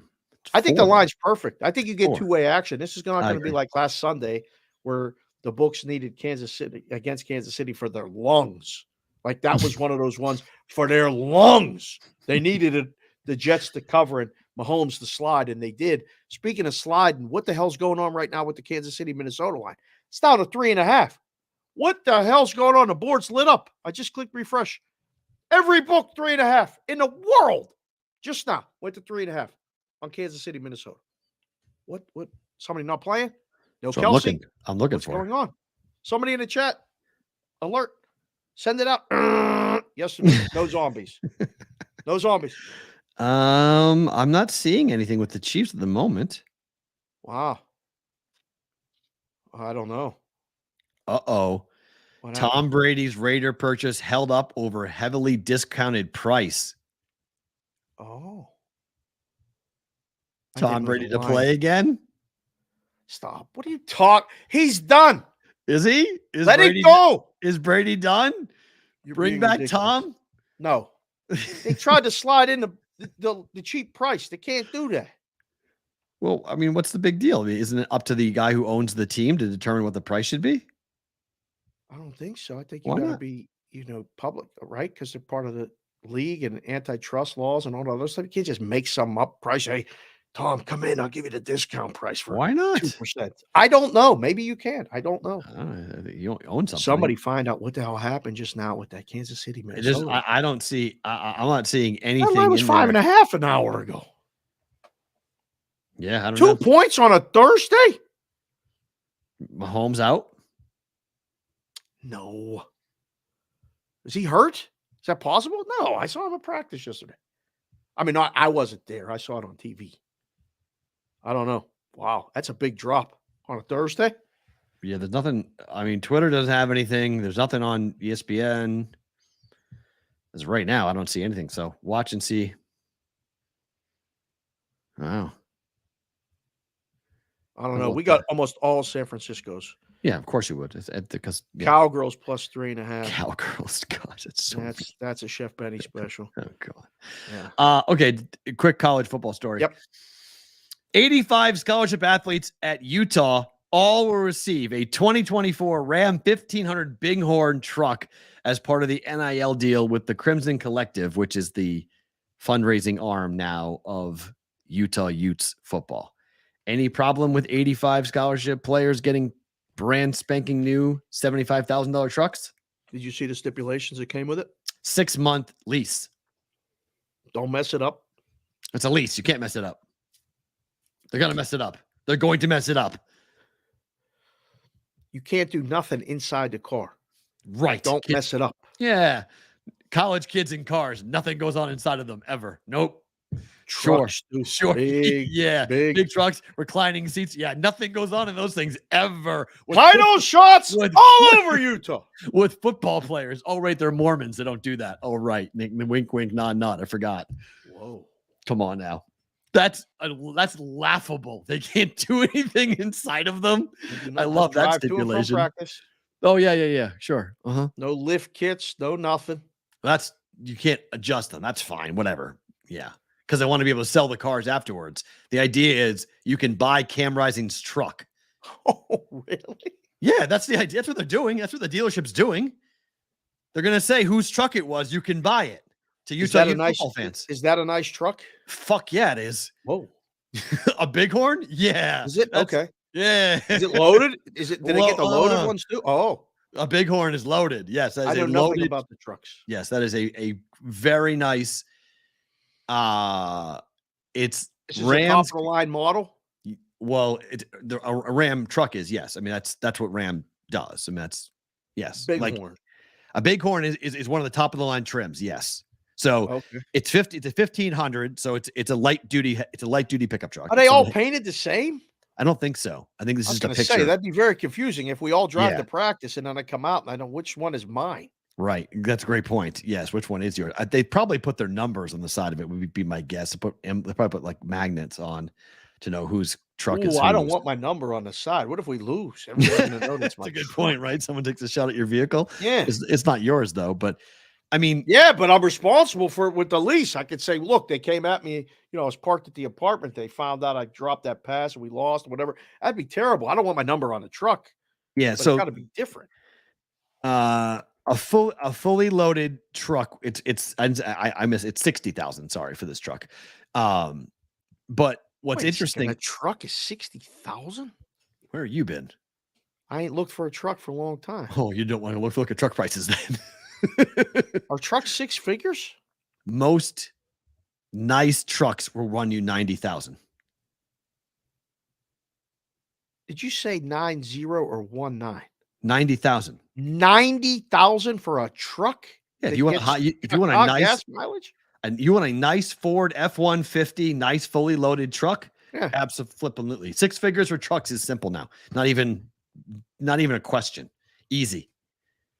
Oh my Lord. Easy. What are we doing? I would say the average price for just a basic off the line pickup truck right now is $35,000. 35, I can live with 100. No, but like 30, that's like a stripped down basic model. Like you want anything of the nice variety. Oh yeah. There's truck prices have become, they figured it out. What they figured out when SUVs got very popular, by the way, I do Let's Talk Wheels. This is welcome to the podcast portion of the show. Portion of the show. I have a $140,000 Lexus SUV in my driveway right now. Just give you an idea. $140,000 Lexus SUV. That's what that thing costs. That's a truck. It's an absolute. Look at your frozen face. How did you freeze like that? Look at that. Boy, oh boy, they're gonna have a field day with you. Your hands there, your face froze. All right, you're back. Okay. D-Stout just came in and said a GMC 3500 HD Denali's $96K. Oh yeah, 100%. Oh yeah. I mean, what they figured out during the SUV craze when everyone started buying SUVs. They said, "Well, wait a minute. What if we give you a luxury interior with a work truck back end? So we're going to give you the capability of a truck. We're going to give you the 4x4, the power and the towing, but we're going to make the inside Escalade, and we're going to totally bling it out. We're going to give you 17-inch. I mean, that Ram truck, that Bighorn has a 17-inch screen on it, vertical screen, touch screen in the middle. It's huge. It's awesome. It's absolutely gorgeous. So now you've got, different cameras all over the place. You have all the different types of, detections. You have semi-autonomous driving, not fully autonomous, but semi-autonomous driving on those trucks. And you have all the capability. You have leather and leather, sunroof, huge back. I mean, the back seat in that truck is awesome. 4 adults, easy in that truck. No longer squishing, that whole like 3 in a row and you're squishing between people. None of that crap. None of that crap. You just gave a bunch of football players at a D1 school a truck that you could fit 4 comfortably in, like not squishing, but squishing, if you know what I'm saying. Oh yeah. And you can't tell them you can't do it. You can't go in there. Not only that, you can't do that. So don't do that. I'd have to tell mine if it was my kids, like you got to put the plastic on like Naughty did back in the house. Did your grandmother, did your Naughty have, she had plastic coverings on everything. We used to go to her house and stick. Why? It was so weird. Because she had to keep the furniture nice. That sticky. This summer was the worst. You get sweat. You come in, and sit down on a couch, and my grandmother had lost the layer of skin. My grandmother had the worst green shag carpet in the living room. That was the best in the 70s. Oh 80s. God, it was so bad. I remember walking in, I remember I used to always walk in there and be like, "What the hell is this room?" Like she called it her sitting room. She had a downstairs. Nobody sat in it though. You weren't allowed to go in there. She had the downstairs basement, which was done over, which was the living room. That's where you watch TV. So all the kids would go downstairs to the basement to watch TV. And it's where we've had an Atari down there and whatnot. But like the upstairs living room was the sitting room, and it was white. She had white and red, awful colored couches with shag green carpeting. Christmas special. Oh my goodness. I remember just going like, what is this? Those are Italian flag colors. I mean, that's hell yeah. That's exactly what it was. And the kitchen was always too small. My grandmother used to always get pissed off because people would be in the kitchen. You get out of the kitchen, not big enough. And then you had the living room, you had the dining room right off the sitting room in this dining room area that had this did your grandmother display all of her china in like a cabinet thing? My mother did. Yeah. It was always just like, it was a passed down thing. Yeah, it was unbelievable. It was of course she had a china cabinet. Yep. It was Don't ever go in there or touch it unless it's a holiday. Thanksgiving, Christmas, and Easter. Yeah, all of them. That's the only time we touch those damn things. We walk by that thing afraid to breathe. Yeah. For 25 years in my house. So true. It's so cabinet. Absolutely amazingly true. Okay, if you guys are with us on YouTube and on Twitter, thank you. we're going to sign you off. We're going to go over to continue live on YouTube and Twitter. If you guys are all on Sports Grid or on Sirius XM, we're saying goodbye to you guys. Tomorrow is a Roll Call Friday. Hopefully you guys are going to be here. Always a big day. Always a big show. Always a lot of fun. But for you guys who are live, you guys are getting bonus time.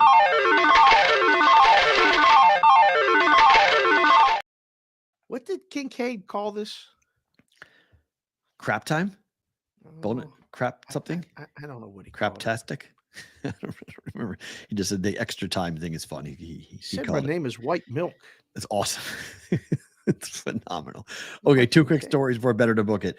Prize Picks and sites like Prize Picks have now been deemed to be illegal here. So if you're somebody, this is New York and Michigan who have both come first with this. First, it was Michigan will ban pick'em style DFS games when the state's DFS rules go into effect later this month. That affects Prize Picks. It affects a bunch of sites like Prize Picks.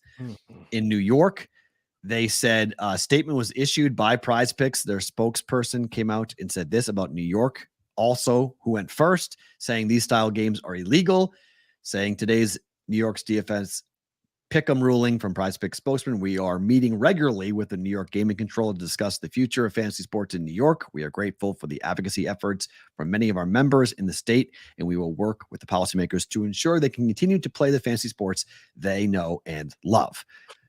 Maybe not, because if you're taking what they're trying to get rid of are the parlay pick sites for prop bets, aka DFS.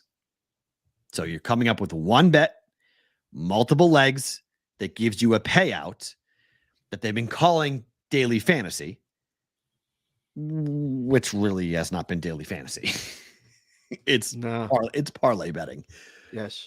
And it feels like that run's going to come to an end at some point soon. Well, we were trading texts this morning and then had our brief phone call, which we do sometimes before the show. And you said you think this will happen fast because New York was first. I do.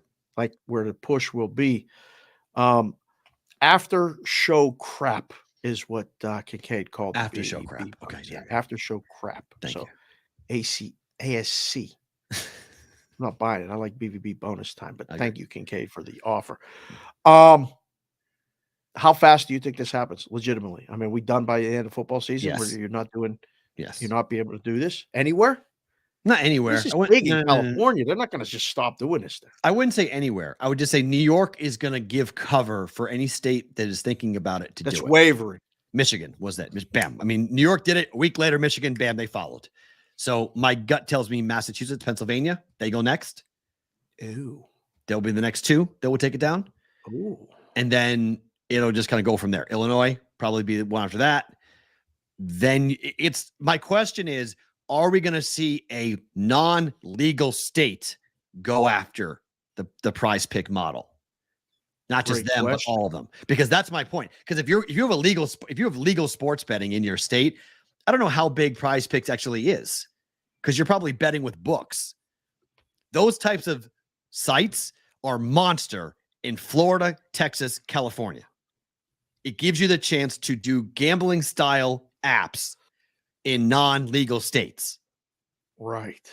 So we'll hear about it at G2E next week. I guarantee you we're going to hear numbers from like what these apps are doing in those states, either from the operators in legal states or from the operators in the illegal states. This is what we're doing. This is where the crowd's coming from. Because like Fliff, right? If you've never heard of Fliff, we did some stuff with Fliff back in the day when we were in props. Fliff is a social sports book in which you go ahead and buy these coins, and then you go bet with the coins, and you train those coins over into real money. That's how they get around the gambling law. Well, they do the majority of their business in California, which is a non-legal state. So I don't know what happens. I think I think the legal sports betting states could move quickly to make this stuff illegal. To say you have to be licensed in this state like everybody else. Especially if it's legal sports books that were birthed in fantasy. FanDuel, DraftKings, they were fantasy companies before they were right, but they've not been doing these types of they didn't have to. They got licenses to run a sports book. So they Right. said, yeah, we'll keep our fantasy games. And Yes. we'll do sports books. They were able to keep it separate. Prize Picks is not in the sports book business. They're in the What's the other business. one? There's Prize Picks. What's the other one that's really popular? Underdog. Underdog. Thank you. Yeah. Okay. These It's are doing that. big companies. As Huge. far as probably number of users. Mhm. They have what seems like an endless amount of marketing money because they've spent a ton to be on everywhere. You see the ads. Underdog. You see it on yeah. socials. I don't see Prize Picks as much as I see on Underdog buys TV spots, so you see that during games. Yeah, Prize Picks is social media. They've mastered social media. Right. Everything I go, I see something or somewhere. Our friend Trent is one of their big people. I don't know, man. I'm interested to see what dominoes fall and how fast they fall. Because if this gets done, like you said, in a non-legal state, it's a wrap. What do? They apply for legal. licenses and try to Yeah. run sports books? Yeah. No. Well, no, right. They but close. That's where they have to. Right. I mean, I don't know if they close immediately, but slowly but surely they'll start to peter out. You have to have a user base. See the difference. The difference with this versus DFS. If you're confused at home, wondering like, well, guys, what's the difference? There's a house in these.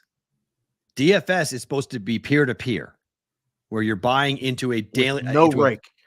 It's supposed to be no rake, right? But sometimes you have rakes. But like you're playing in a fantasy contest where you buy $25 in and you could win 10,000 or more, whatever.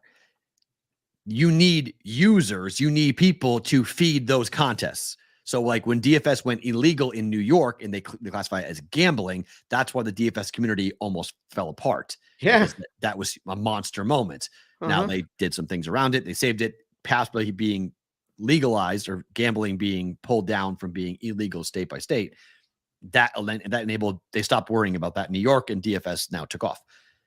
There's a house. You're betting against the house in this. This is not like you're going up against a friend in a DFS contest or a head-to-head contest. No. This is I'm picking 5 prop bets and I'm going to put $10 in and you're going to pay me 10x my money. Or you're taking my $10. That's the part that they're coming in and saying it's where New York deemed it to be illegal because this is not peer-to-peer. They're like, you're operating a sports book. You need to get a license. Very expensive. If you remember how much money it was to get a license in New York, it was very expensive to get a license in New York. Not only is it expensive to get a license, and then it's a 51% tax rate. Yeah. Come on in. That's why I get the Michigan legal, New York legal. Let's see, Massachusetts legal, Pennsylvania legal, Illinois legal. Like the legal states in America, I think will act very quickly to follow suit. The illegal states in America, I don't know. Right. They're the ones that I'd be curious to see what, and that's really who Prize Picks cares about, or Underdog, or all the other. They want the big population states that have not legalized, which really there's only 3 left. I mean, Ohio, Illinois, Pennsylvania, Massachusetts, New York, they're all legal. So right, we're left with Florida, Texas, California. We know that. They know that as well. So those are the 3 states. Those will be the last 3 doing this. I'll tell you that. They're not giving up doing this. If they're paying the right people, you're right. Unless they're forced to. They're not giving it up. There's too many people doing it in those places. Fair. This is the one crazy story of the day before Better to Book It. What the hell is this? So a guy. I read this story. I couldn't believe it. So a gambler got kicked out of Casablanca in Mesquite for stealing. Have you been? I've driven past it numerous times on the way to California. Been there multiple times. Nice. They advertise it's old Vegas. That's what they say. Come like Vegas used to be. It's good sometimes. Change is good in some regards. It doesn't need to be like that all the time. You feel like you walked into the time warp. Right, because they want you to feel that way. That's the whole thing. I don't know about that, but it's one of those places that, listen, people get kicked out of casinos all the time. For stealing. Yeah. Every day. He got kicked out for theft. He snuck back in. Nobody knew it. He then went to a slot machine and won a $2,000 jackpot. Yeah. And they have to pay it. Well, so he was trespassed. That's what they put on. Right. Get put on the trespassing list when you get banned from a casino, when you get kicked out 60, for whatever reason, cheating, being disruptive, causing a problem, any sort of being thing. 86th. He got 86th. That's He got the number. 86. He got 86th from the place. Bam. And then when you work in a casino, like in every department, there's a wall. At least there was in all the books I worked at, with the 86th people.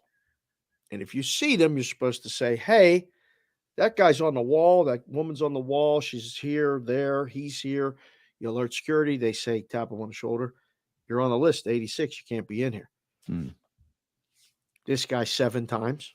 7 times. They told him, you got to go. He went, came back, go. You, sir. This time he came back. Now he paid a fine. Right. Multiple times to come back. Like, I here. What's the fine for coming in? Here, goodbye. He hit a jackpot 2 times. Oh, he won 3 jackpots. Well, this one in question said it was 2 times. Yeah. Wilson had been trespassed from the casino 7 times after failing to pay for a drink, but he re-entered the casino, winning jackpots 3 times over several months. So they're mad. Yep. The casino's like, this guy didn't pay drinks. Kick him out. He's found a way to come back in and win a jackpot. Get the signer 2 times and say, I'll take it to gaming. And they're like, oh, okay. Well, you've been 86, so we don't have to pay. I can't imagine that for 2,000 that we had to have a gaming hearing over it. But there was 3 people on the gaming board. 2 to yeses. 1. 2 yeses said, pay him. It's a customer winning a jackpot. Why wouldn't you pay him? Just pay him and get him out. Yep. 1 person Said no. former Judge George Assad said, no, he's not. He's there illegally. Not paying that guy. Because now what happens is word gets out on the street. If you're banned and you still win a jackpot, they're going to pay. Get in there. You know, find the machines with the progressives high. There's a whole culture of people here that run around and alert each other when bonuses are high on progressives. They come out of nowhere. I used to see guys, because a lot of the machines by the books are where a lot of people play, because they play machines. How do they and watch know? games. How do they know? Slot machines are fascinating because I don't understand them. I was in the book last night and I was just, I had extra time and I was like, I don't understand how this works. Like, I want to know how this works because I'm watching people who know what they're doing and they win money playing like $250 a spin. Yeah. And I'm like, I wouldn't even know how to play this game, to put a dime in and to roll, trying to win money. I'm not even going to, we don't need to get you into that. Okay. I You don't have understand. way too much time on your hand. No, I don't. It just last night. Every other week. Yeah, I had to hanging on machines and trying. No, I had to go collect because I had a ticket. I go cash, so I had to go cash my ticket for the 8.5 that I got the night prior. Good move. So I had to go cash it because I won that ticket, so I had to go cash it. And when I was there, I was just like, I got the money. I was just like, I was burning a hole in my pocket, but I was like, I was gonna go play a slot machine for the hell of it. And I just looked at it and I was like, I don't even know what this does. A slot machine or a poker machine? Slot machine. Poker, I know. Video poker, I know. Right. Okay. I can play that. Yeah. I don't understand. About progressives. I'm talking about like a progressive jackpot when someone at the airport hits a $31 million jackpot on the worst odds in all of the state. The worst slot machines are at the airport, yet somehow this person wins $31 million on a progressive jackpot. Putting in $20 too. They're just passing some time. $20, third spin, boom, 31 million. Crazy stuff like that happens. Yeah. Don't. It happens. It's not. Listen, there's ways that you can spot things on machines. There's people that literally spy and watch other people play. And that's see shitty. Patterns, that's shitty. People and do then that. wait That's for them shitty. to get up, Yeah. or they send someone over to people. Yeah, smoke them out. That's Yeah. Like we got people that we know that have posted stuff. I've seen it firsthand. It's annoying as hell, but that was an interesting story. Would you have paid him Yes. if you're at a hotel? Yes. I would have paid him to shut him up. I wouldn't have gone for a hearing. I would have paid him $2,000 and shut him up. Say, get out of here, bro. I see you again. I break your hand. Whoa. You can't do that now. They used to do that back in the day. You can't break anybody's hand. I would have done the You do the hammer? Yeah. Right. Which one do you shuffle your checks with? Can you do it with your right hand? No. Bang. You ever break a hand? No, broken a finger. Never broken my hand. I have never done it either, but like I've got friends and I ask all the time when I see them in a sling, a broken arm or broken hand, which hand do you wipe your ass with? Because try it for a week opposite. No, thank you. Try it. No, thank you. Yeah, it's a big struggle. So you ask the guy, which hand do you eat with? Because he probably wipes his ass with the same hand. And you break the other one. Bam. Now what? On that note.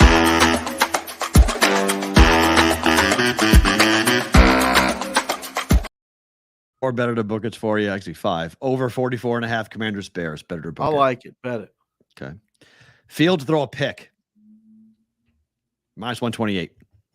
Thrown a pick in every game so far this year. I feel like this should be higher. That's what it was. That's it? Oh. Somebody knows something? Oh. I say bet this too. Okay. Sam Howell do the same thing. Sam Howell's thrown a pick in both home games so far this year. On the road, 0. At home, 4 against the Bills, 1 in the opener. I would book this one.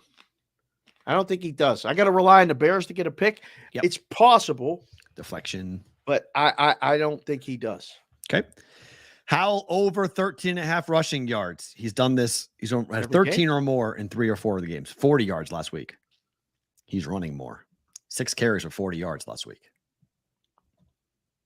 This is a bet. Okay. And then finally, Fields is dinking and dunking over 27.5 passing attempts. He's gone over this every game but one. I don't need completions. I just need to be called. Right. Is it juicy? Minus 110. That's it? Yep. Has he gone way over in games? Has he gotten to 30?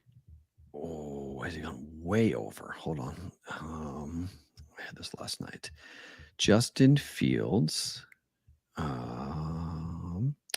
So his passing attempts have been so far 35, 22, 29, 37.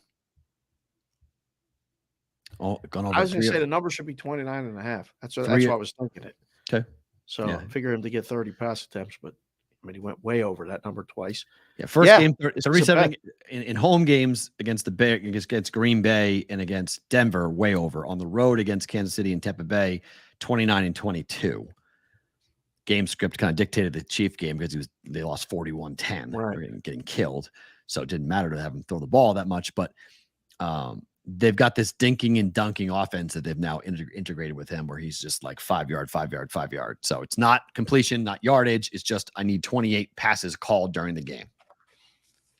I haven't looked yet, but we're getting some super chats again. Okay. Thank you guys for doing the super chats.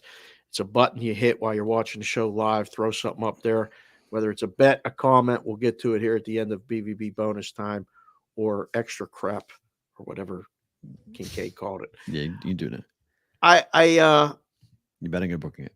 I think we're betting that. Okay. So let's see what happens tonight. Let's go. Not much to bet on, unfortunately. No. It's one side, and I very well same game teasing it. Very possible to take the Bears, go up. Bears plus 12, 12.5. Take the total down, go over 38, 38.5. If you want to, minus 120. Take the total up and go under. Do you think that's possible? That's scary. 51? Is it really though? It finishes right in the middle there, so I think it's going to finish right around the number. Then doesn't matter then, right? Then it goes 24, 21. No, if it falls in the middle, every teaser covers. Yeah. So I think you're right. I think 24-20 possible. Somewhere in that neighborhood feels right. 27, 20. I think the Bears are live to cover. I'll say that. I think asking the Commanders to cover a 6-point number is a little bit ridiculous. That's why I'm wearing the Bears hat. Okay. I don't trust the Commanders at all. Bears are god awful and they suck, but the Commanders aren't exactly good. I mean, when we do the show tomorrow on Roll Call Friday, again, you feel better about having a Washington Commanders ticket -6 and them only winning by 3, and you going, why did I do that? Or taking the Bears +6 and them losing by 10 and go, why did I do that? What's worse? That's a good question. Yeah. Wow. Football guy got Fields over 27.5 attempts at plus money, plus 105. How about that? Wow. Shop Beaver, around. Yeah. Crunchy Beaver said Kincaid is awesome for Eagles fans. He hates the Cowboys. He should. The Cowboys are 73-55 all time against the Eagles. Ooh. 77 hours until kickoff. There's only one play in the Dallas San Fran game, in my opinion. To tune in tomorrow to hear the Crunchy Beaver tease. Crunchy Beaver with a tease in bonus time. Thank you, Crunchy. Sonic just saw the Arizona Coyotes are going over the air at the local Scripps station. No more Bally Sports in our market of Arizona. How about that? So rabbit ears for Coyote games and Sun games. Makes sense. Well, it's old school. Your average age of a person who lives in Arizona is 60. So why not? No, it's the truth. It's the oldest state in America. That's why it will work in Arizona. Is it really the oldest state in America? I believe it is, yes.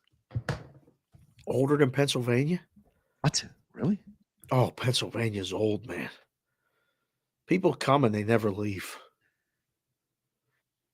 Oldest states in America, I would put Pennsylvania in the top 3. Oh, that's really interesting. What?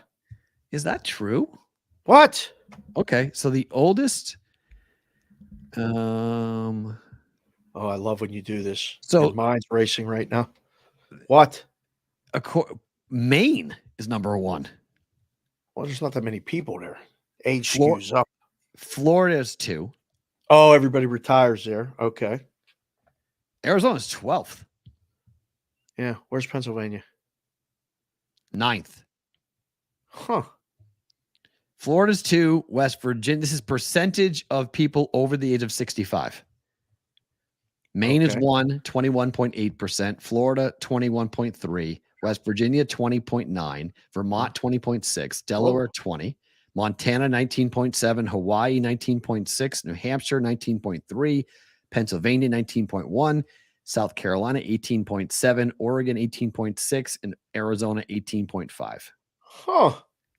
That's interesting. How about the youngest state is Utah? The youngest state in America is Utah. There's a lot of kids having kids. There's a lot of big families up there. You know what I mean? Kids having kids. Everybody thinks we're Mormon with that van. All right. Yeah. Rangers make me nervous. Chris Covey. Hedge 9-1 on the Orioles ALCS. Take the Rangers. Wow. Yeah, probably a little bit. Not a bad idea. Chris Covey, Cole Kmet over receiving yards, anytime touchdown. I agree. I started him tonight on my fantasy team. I think Kmet is a big game. Are you 2-2? Yep. Washington leaves the seam unprotected a lot, which is what the Bills did to them as well. As long as Fields has time, he likes Cole Kmet. Kmet had a monster game last week. I agree with you. That's why I like the dink and the dunk idea. Square teaser tonight. Washington pick over 38.5. They win too. I might win too. Yeah. I don't mind that. Yeah. I mean, again, as I said, I don't mind that either. It's not bad. Yeah. Okay. Favorite thing about today is what? Kincaid calling me white milk. Kincaid calling me white milk. That's one of my favorite things about today.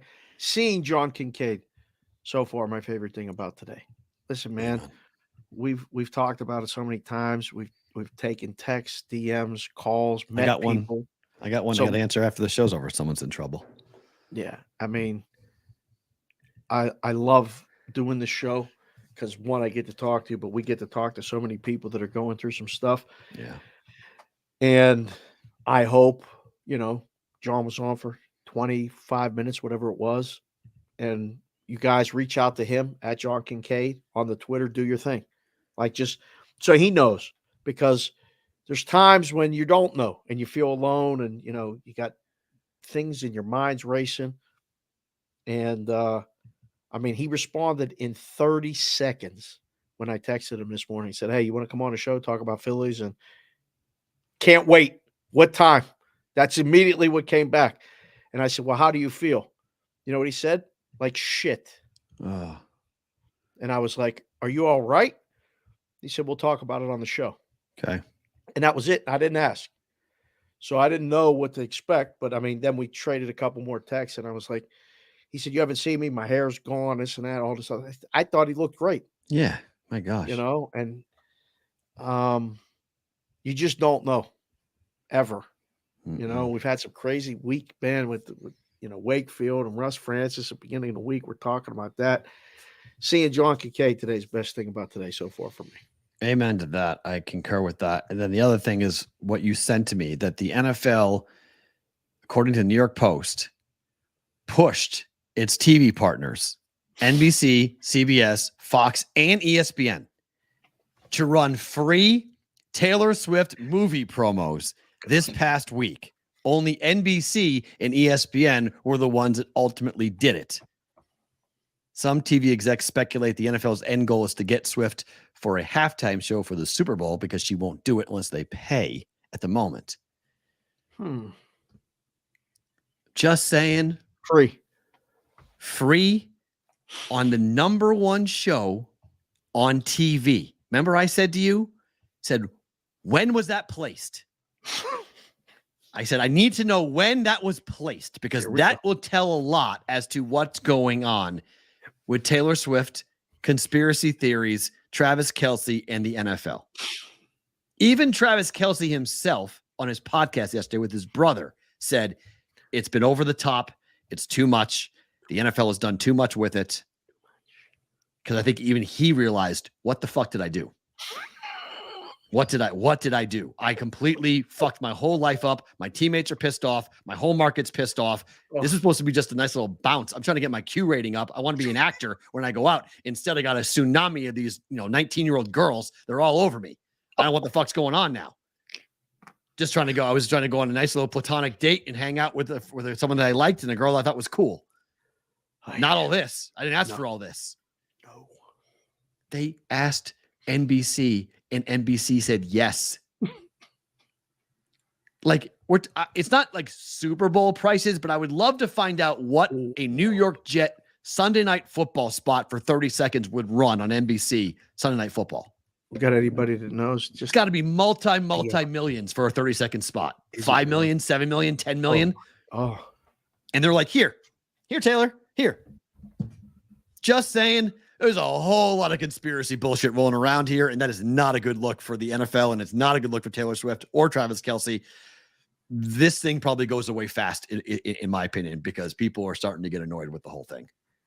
Oh, I was hoping we made it to the holidays. I don't think so. I think we'll hear less and less about the two of them for a while now. I think this will all slow down. You don't think they're dressing up together for Halloween? They might for like a social media post or something, but like I don't think it's going to be like they're out for Christmas shopping together or they're out. Like I don't think we're going to see these types of things going on. Travis has a lot left to go. Taylor's about to go overseas. As I said, she's in Tokyo for the Super Bowl. I think the NFL wants to be in the Taylor Swift business, but there's an article on Yahoo Sports written by a friend of mine who she just took apart the NFL for their going all in on Taylor, saying, yeah, because like they've been so woeful with marketing to women and young women in particular over the years. Yeah. They're like, this is the entry point that the NFL comes in and really heavily addresses the female population. I didn't read the whole thing. I don't agree with it, but there are people who are very angry at the level that the NFL went into the whole Taylor Swift thing. Fast and conspiratorial. Too planned, too perfect. Nonsense. A lot of it. A lot of nonsense. I would agree. Elle Duncan, who was on my side from ESPN, took it all back. So I tweeted at her. I said, what are you doing? You jumped off the cliff too quick. Look at this. There's more evidence. We're on the right side. And she just wrote back a funny emoji, a geek emoji. So it was funny. It's funny. So, but I was like, Elle and I were on the island saying it's not real. Still maintain it's not real. Yeah. Still maintain it's not real. Roll Call Friday tomorrow. Tomorrow. That's real. Dave, me back tomorrow. Same place, same time.